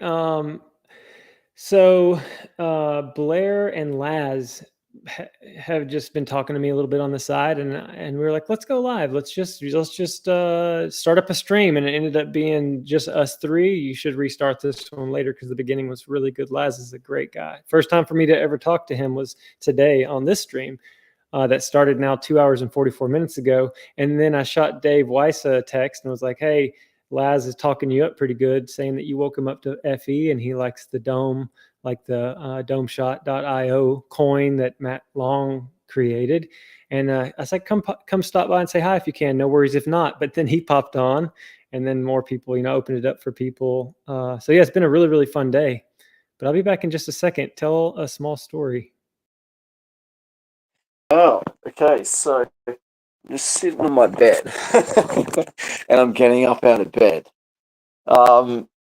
Sorry, I'll be with you in 2 secs. Well, I've got a big day on today. I work in community services. And I have done for close to, it'll be 20 years. I've had breaks in between because I've had, my own demons. Like from a young age, like I struggled with, I guess, like what I would call the disease of wanting more, which is like basically like alcoholism. But I would take anything from a young age. Like my youngest memory was stealing sweet peas to get like a sense of ease and comfort from, I guess, like a restlessness, irritability, discontent, general sense of hopelessness and fear. And the only, like, to fast forward, the only thing that's helped me is to have a higher power, which I call Yahweh. And that's been my saving grace. But like, I guess I had dealt with atheism and I'd experimented with atheism because like the main reason for the globe deception, as you know, JT, is to have us powerless, without power, and running on self-will. And my life was run on self-will, and I was so destructive. Like, I was very unwell. And the illness of alcoholism, I mean, the alcohol was just a symptom, but I would use everything to get by, or to be relieved of this distortion that I had. Mm-hmm. So, I would go into the rooms and I was like, well, like, this is verifiable that this works, right? There are all these people in this room who have had the same experience as me, and I connect with those people by listening to their stories, right? And then hearing their recovery through, having a higher power. That's the only way it can be done. However, those numbers have decreased dramatically, right? And the success of the program of the 12 steps, because of this nihilism, because of the apathy, which all comes from, of course, atheism, all right? Or like even being agnostic. The fact that this system has got us running on the tenets of, like, well, you can call it what you like, Luciferianism, Baal, Babylonian, whatever. Doesn't matter. At the end of the day, like, we're all running on self-will without the higher power that our controllers have, which is like they have their God and they pray to that God, about they get their power from that God because they know that there is a realm. They know that there are benevolent and malevolent forces at work. So it was when I came across Flat Earth, and Dave, you mentioned Dave. Dave was one of the ones that it got me straight away. I think I heard a diss video, and I think it was like water lies flat, like water at rest lies flat, and then it was boom, that was it. That was all that it took really for me, because that's basic physics, man. I learned that when I was in, I think my dad taught me that at once, like. I think I might have been probably 6 years old, and it just came rushing back, and it all made sense. Like, I was really lucky. I was lucky when I came into the rooms of Alcoholics Anonymous, and I'm exposing my anonymity, although I haven't got my camera on because I just woke up and it's I'm half naked actually. But yeah, I wanted to jump on and say good day to you. But I'm sharing my story, I guess, because this is something that you and I have talked about, and you mentioned that we were connected, and I believe that our connection has come from our spirituality, and that's something that we've talked about too, that's lacking within this community, that people are waking up to a creator, but there's still very much, and it's, how do you live, when everything around you is built on their tenets, like everything goes against natural law pretty much, and goes against, we don't have that free energy, we don't have that connection to a higher power, so we're not running on self-will and egotism and these tenets of this religion that they have. So look, yeah, that's my introduction, and yeah, how I know JT, and it's been really powerful, and that's why I wanted to jump on.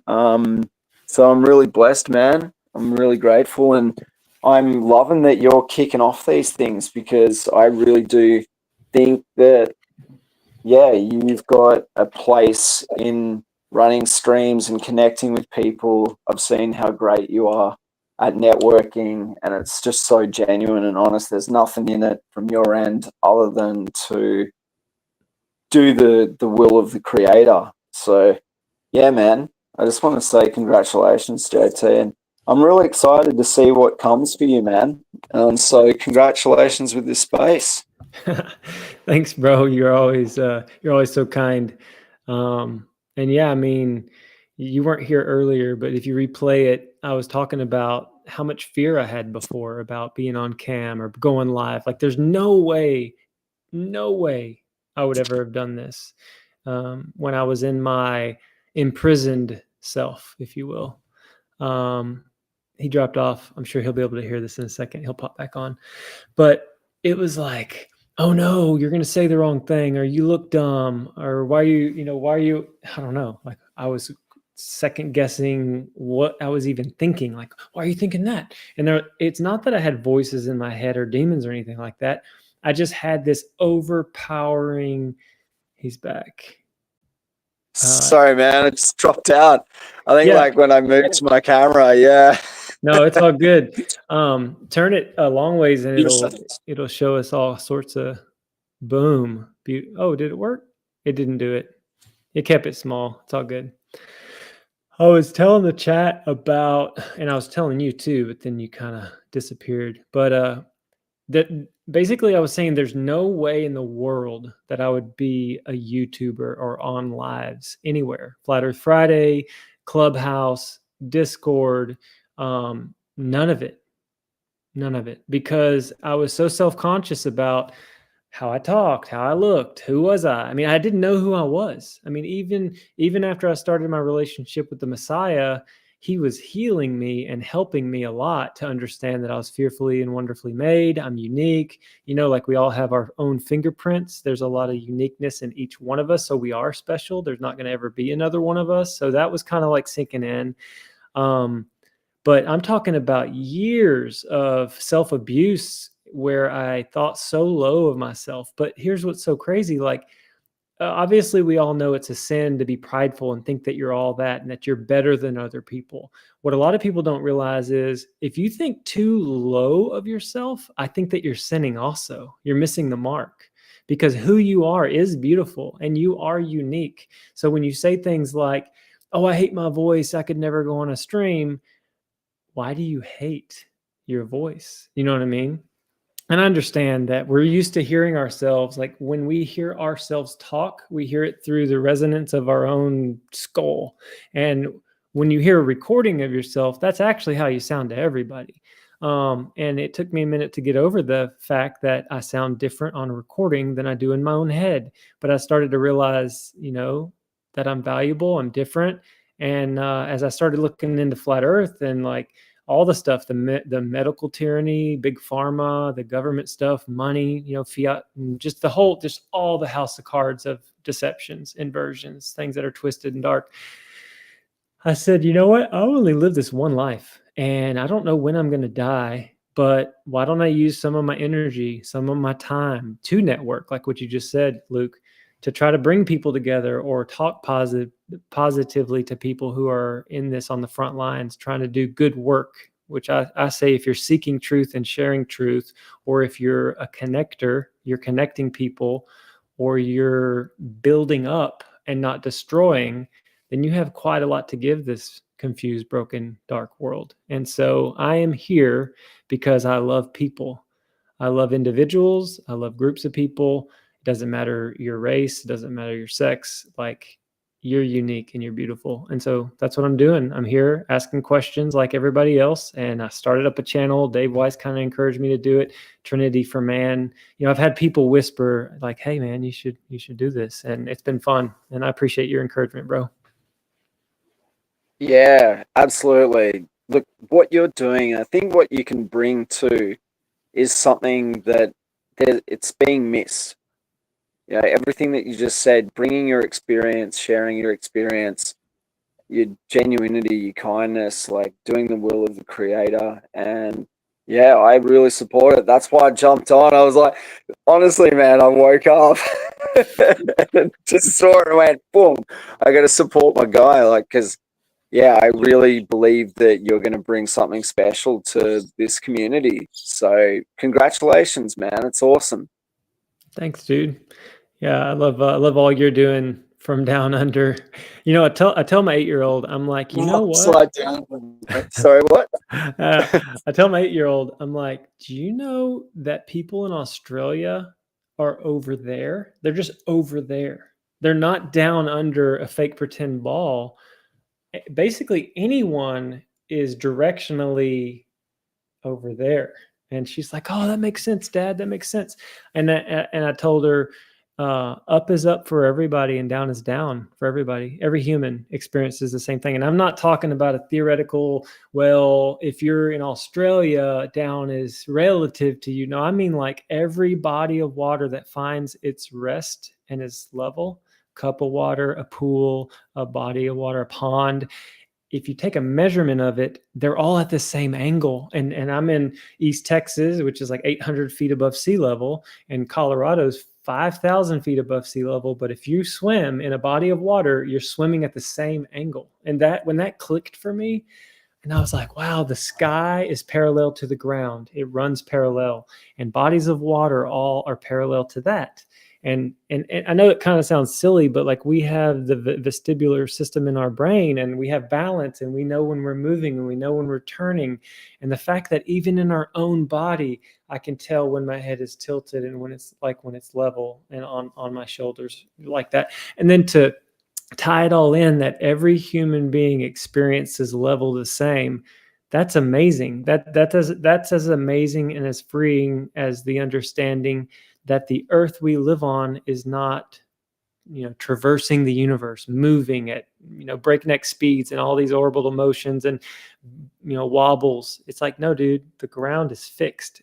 When it's not fixed, it's called an earthquake or a landslide. You know what I mean? Yeah, absolutely. And you've said it so simply and so beautifully. And that is just it. That is how the creator has made it for us. I mean, look, sure, there's a bunch that we really don't need to know. I mean, but this is part of their trap, I suppose, is that we are running on that self-will and egotism. We've been taught that we need to know all the workings of everything. And that's okay. But really, it's very simple. The workings are very simple. Like, trust your own reality, trust your own senses, and the fact that, it's beautiful that you've been able to share that with your children. Mm-hmm. It's something, because as you know, my brother passed last year, and I'm actually seeing my niece soon. She lives further up, but it's not up. Like, she's on the level, you know what I mean, in more ways than one. But it's definitely something that I've woken her mum up to it, and she was like, I think it was very easy for her too. Different culture. She's Filipino. So yeah, it's amazing. Like especially when I talk to Australia is very multicultural, and there's a lot of people here that I talk to that I work with in the community sector that are from, different cultures, mostly like Africa. But when I talk to them about it, they're like, "Oh yeah, well that makes sense," and they're converted straight away. But it's definitely, it seems to be, the Caucasoid, which I found out last night. That actually is a racially, it's a slur to be called a Caucasian, right? I didn't know that. That's like mainstream, or it comes from I think originally it was used as a racial slur. But anyway, sorry, I'm going off on a tangent here. What you were saying though is very important, and the way that you speak to children. I guess, like, what's your experience there with protecting her from bullying? Like, how does that go? Well, I'll explain. Hopefully this won't be too big of a rant. Well, my children go to a Montessori school, and it's a different way of teaching, and it is a beautiful school as far as lessons learned are. I'd love to get into homeschooling them because I think that's the safest bet when you have full control over the education of your children. Now, they do one thing that's super weird. I've talked about it before. It's called the birthday celebration, and I'm not like hating on them for it, but it's very heliocentric centered, where they really want to teach children that the sun, that the earth goes around the sun. And so when all the kids have a birthday, let's say they turn 5 years old, they put a candle in the middle with these like labels of all the months going around the candle. And then they have all the children sit in a circle. The birthday person holds a globe in their hand and they walk around the candle as the children sing, "The earth goes around the sun, the earth goes around the sun," whatever, until the day is done. And they sing it however many years the kids are old. So I understand that the person that created this ritual, if you want to call it that, which I mean, they call it a birthday celebration, but ultimately it's a ritual. I've gone into the school and I said, look, this may come across to you as very strange. I don't believe in the heliocentric model. And if you don't know what that is, that's just the mainstream understanding of where we live and where we're positioned in the quote unquote universe. I said, I don't think that the earth moves. I think that the sun and moon and stars, the luminaries, they move over top of us. They are the things that are moving. I said, so I don't want my kids involved in this birthday celebration anymore. What I want to do is, like, I'll come in, I can bring some treats. We can just like bring, because they do these like baby pictures, like 1 year old, 2 year old, to kind of show the class that they're growing up. And I'll say, I'd love to pray over you guys as teachers and pray over the school. And just do it that way, then do the celebration, because I don't believe that that's the truth. And they're like, oh, whoa, I never thought about that. They didn't get triggered. They may have thought I was crazy, but I loved being able to tell, I guess it was 6 adults, that I don't believe in heliocentrism and that I don't want my children a part of that. And they respected it. They don't do it. But as far as my kids, like my 8-year-old, I tell her, because she had Space Week, like I guess last year, she had Space Week and they had to learn about all this stuff. And I said, by all means, honey, this is what the world thinks. Like the whole the masses believe in the solar system, and they believe in planets and light years and all this stuff.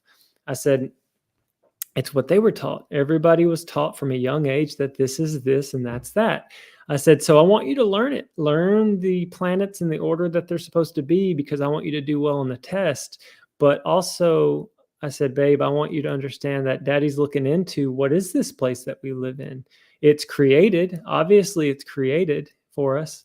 And I said, and I don't think it's moving. And I told her about the firmament and, what the Bible says. And she's like, I like that. Like, she's just very calm. And she's like, yeah, I don't think we're moving either, Dad. It looks like everything in the sky is moving. And I told her, I said, people might not be ready for the information that you have. And I also said, and Daddy could be wrong, because I told her about, the dynamic and kinematic equivalence of concave Earth or globe Earth is a sphere, curvature going this way. Concave is the same amount of curvature, but in an inverse way. And then flat Earth is, obviously what most people listening right now believe, where mathematically you can prove with math that all three of those ideas and models are equal. And so long story short, I said, a lot of people are going to probably think that it's crazy, or, maybe you don't want to talk about this just like openly in front of the whole class, as Dad continues to research. And she's like, no, I think it's going to be okay. And she's told some friends that she thinks the Earth's flat, and they don't judge her. They don't bully her. She's only 8. So everybody's kind of open-minded and stuff like that.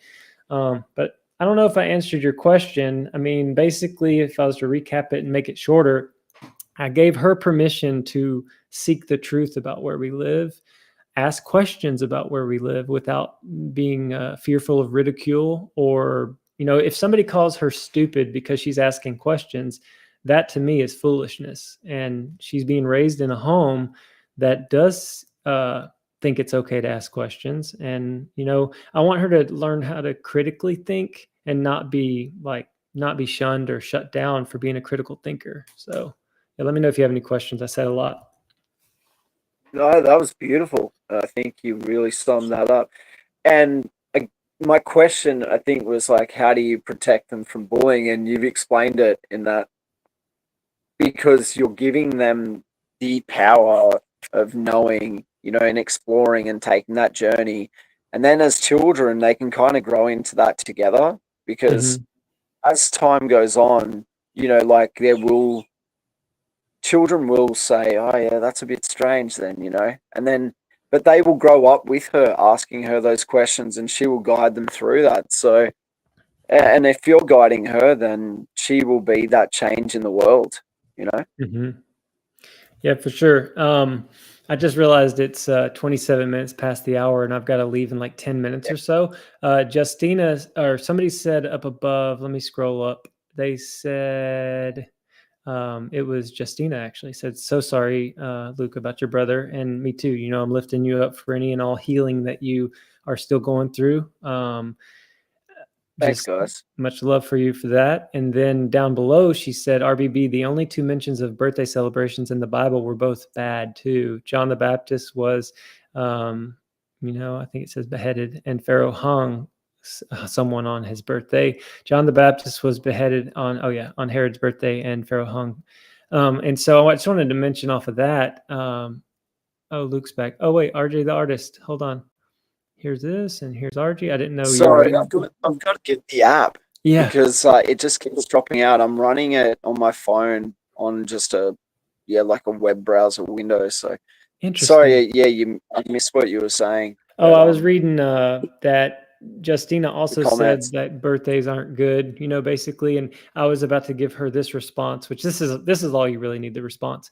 I find it funny that our culture puts candles on a cake and lights them, and then we tell the children to blow out the candles. Like, wait a second, that's like you're supposed to be significant of your entering into your next year of life, and you're going to blow it out. So like, I'm not trippy about like shutting everything down, but I'm cognitive of these things, and this little light of mine, I'm going to let it shine. And I'm just trying to guide, honestly, I'm trying to guide my children in the way they should go in all things. And this has to do with flat earth, not flat earth, but the truth of our realm. Like, how does it really work, and how was it created, or like, what is it out there? But then also how they should treat their siblings. So like when they're arguing and they're being really mean to each other, like we don't allow hitting, biting, or like them being mean, but they're going to do it because they're kids. But anyway, yeah, just this journey's amazing. RG, sorry I left you in the back. I'm going to have to shut this down pretty soon. I can't believe this is my longest stream. Every time I do this, I'm like, oh, it's my longest stream, over 3 hours. But hanging out with everybody, and everybody that kind of came through today to talk in the chat or to pop on the stream, this has been life-giving. So RG, do you have anything before I close it down? And then I'll let you, Luke, say final words. RG, I can't hear you. We'll come back to RG. Luke, what you got before I shut it down? Yeah, I just want to say congratulations and thanks for having me. Thanks everyone in the chat. I don't have a channel, but I'm looking at starting one up, or doing something with JT. I was tossing around a name like Plain Prayer, and just talking about, like, what does life look like now, in the awakening, and knowing that there's a creator. Like, I mean, it's very easy. Well, it's not easy actually to live in the virtues, and that's what I'm going to close out and saying is, like, try to live in the virtues as best as you can. It's very difficult when you live in a system that is totally empowered by living in the sins, the 7 deadly sins. So I would say, find your own higher power, pause when agitated, and in recovery, we say the serenity prayer and go to that one. And then it's just like asking how you can be useful to others without people pleasing and doing those things that cause harm and set up others to fail, and just destructive in nature. And it really just comes back to self-will. And if you realize that, our self-will runs riot, and not to preach here, I'm sharing this information because it's helped me dramatically. And I see that if, the tenets of the 12 steps, and you could go into Bill Wilson and that, it doesn't matter. Like, at the heart of matters, it's the creator. So bless everyone, and whatever higher power you have. And life is beautiful. And let's take this back for our children. So that's me on a closing note. That's awesome. Yeah, I'm glad you popped in. I know it was early morning, or you just waking up. Sea Lightning 300 Miles wanted me to share something real quick. So let me see what he's got here. Having trouble seeing it. It says, this just in, the final experiment was filmed in Arctic last summer, 2024. Witsit, Jaron, McKeegan, McToon, and Critical Think went to radio silent from June 12th to June 18th, and also from July 29th to July 3rd. I don't know what this person's thinking or saying, because I've been in contact with Witsit, throughout all that time. I know that he, took a break from streaming. Anyway, thanks for sharing that, Sea Lightning, because he said very important. So there, I shared it. And then RG tried to pop on, but it didn't look like it worked. So I'll give him a couple more seconds. But yeah, I've got to drive away in 8 minutes. Oh man. Yeah. Shifty Eye Shady just said Jaron denies this, by the way. Okay. So, okay. And there's a link. Thanks for that feedback. If anybody has any thoughts on that, I mean, that this whole thing's pre-recorded, or their trip to Antarctica. I mean, like, I don't know, man. That just seems a little bit far-fetched. I'm not going to say it's impossible, but I did what Sea Lightning wanted. Showed that, said it was very important, and then there was another link. Let's see. No, this is something. Oh, this was from earlier. I was going to show a little bit of Steve A. Young. If y'all haven't been to Stephen A. Young's channel, I'm going to drop this video. Watch this one. He's the one that's the nuclear theoretical physicist that walked away from mainstream, wrote the book A Fool's Wisdom. And so this link that I'm dropping, watch that one at some point today, because it's just really amazing, like where he's at. But yeah, that's all I got. Yeah. Oh, and then well, it's a surprise, but I've been in contact with him on email, and there's going to be a pretty epic stream to come, but it'll probably be after the final, not the final experiment. Yeah, we know that there's overwhelming evidence. Like I get it. I understand too, in the conspiracy world, like, people believe that it could be all a conspiracy and it might be pre-filmed, but I think that would be very, very difficult to do. And in my little or limited interaction with Witsit, he gets an Academy Award for being the best actor. He's deaf. I don't believe that he's in on that. And to a certain extent, you would have to be too, JT. I know, right? And then, the interesting thing, and I'll close with this. People that think that Jaron or Witzett's a shill, I mean, I've met them both at Flattoberfest. I've been to Witzett's house, met his wife, met his kids, spent 3 days with him. I know him as a person and as a friend. And if you haven't checked out his testimony on Wes Blaze Music's channel, music with a Z, he's not in this for his own glory. I know a lot of people have called him, big ego or any of this and that. I think he's a truth seeker, just like all of us, and we resonate a lot with it. Not only because he's a great debater and understands both sides of the argument, but he's in it to promote truth and share truth. And he'll admit, I don't know this about it, this or that about all of it. I think he's a genuine guy. It would be really surprising to me if he had something up his sleeve, because I think ultimately he lives for the Creator. Now, a lot of people will be like, I didn't know Austin's a believer or has a relationship with Yeshua. It's like, yeah, he prays often with his wife about the journey he's on and which way he should go. But his channel and everything that he's doing is not to necessarily push and promote a relationship with Christ, even though that is what he does privately. He's reaching the lost and the deceived. And so he sticks to the science. He sticks to basically slaying the globe with their own paradigm. You know what I mean? So if people are going to judge him for how he's doing what he's doing, they just need to know that he's prayed a lot about it, and he's trying to do the will of the Father. And each one of us have a job to do for the Creator, and it's going to look different. We're not all the hands, we're not all the feet. So I'm proud of it, and I'm grateful that these two guys are being brave and they're going down there, and we'll see what they find. I mean, whatever they see or whatever happens, it's not going to change what I've learned about this creation. And so, yeah, with that, that's all I got. Just a lot of love for y'all, for everybody that stopped by today, hung out for however long. And yeah, I'll do another one of these open panel where I have a bunch of people up.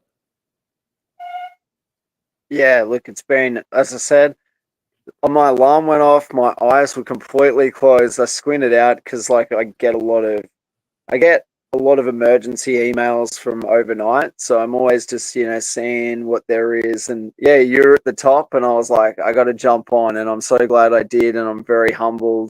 And thanks everyone if you stuck around. And yeah, just I guess clean house, trust in God or Yah, or But anyway, bless everyone. Yah bless, whatever your higher power is. Have a great day. Yep. Peace and love, bro. I'll close it out with Blair's song that he wrote that CMG Alex sang. And we'll see you on the next one. See you on the flip side. See if I can get this going. I'm not as smooth as Witsit. He's just like boom, boom. Here we go.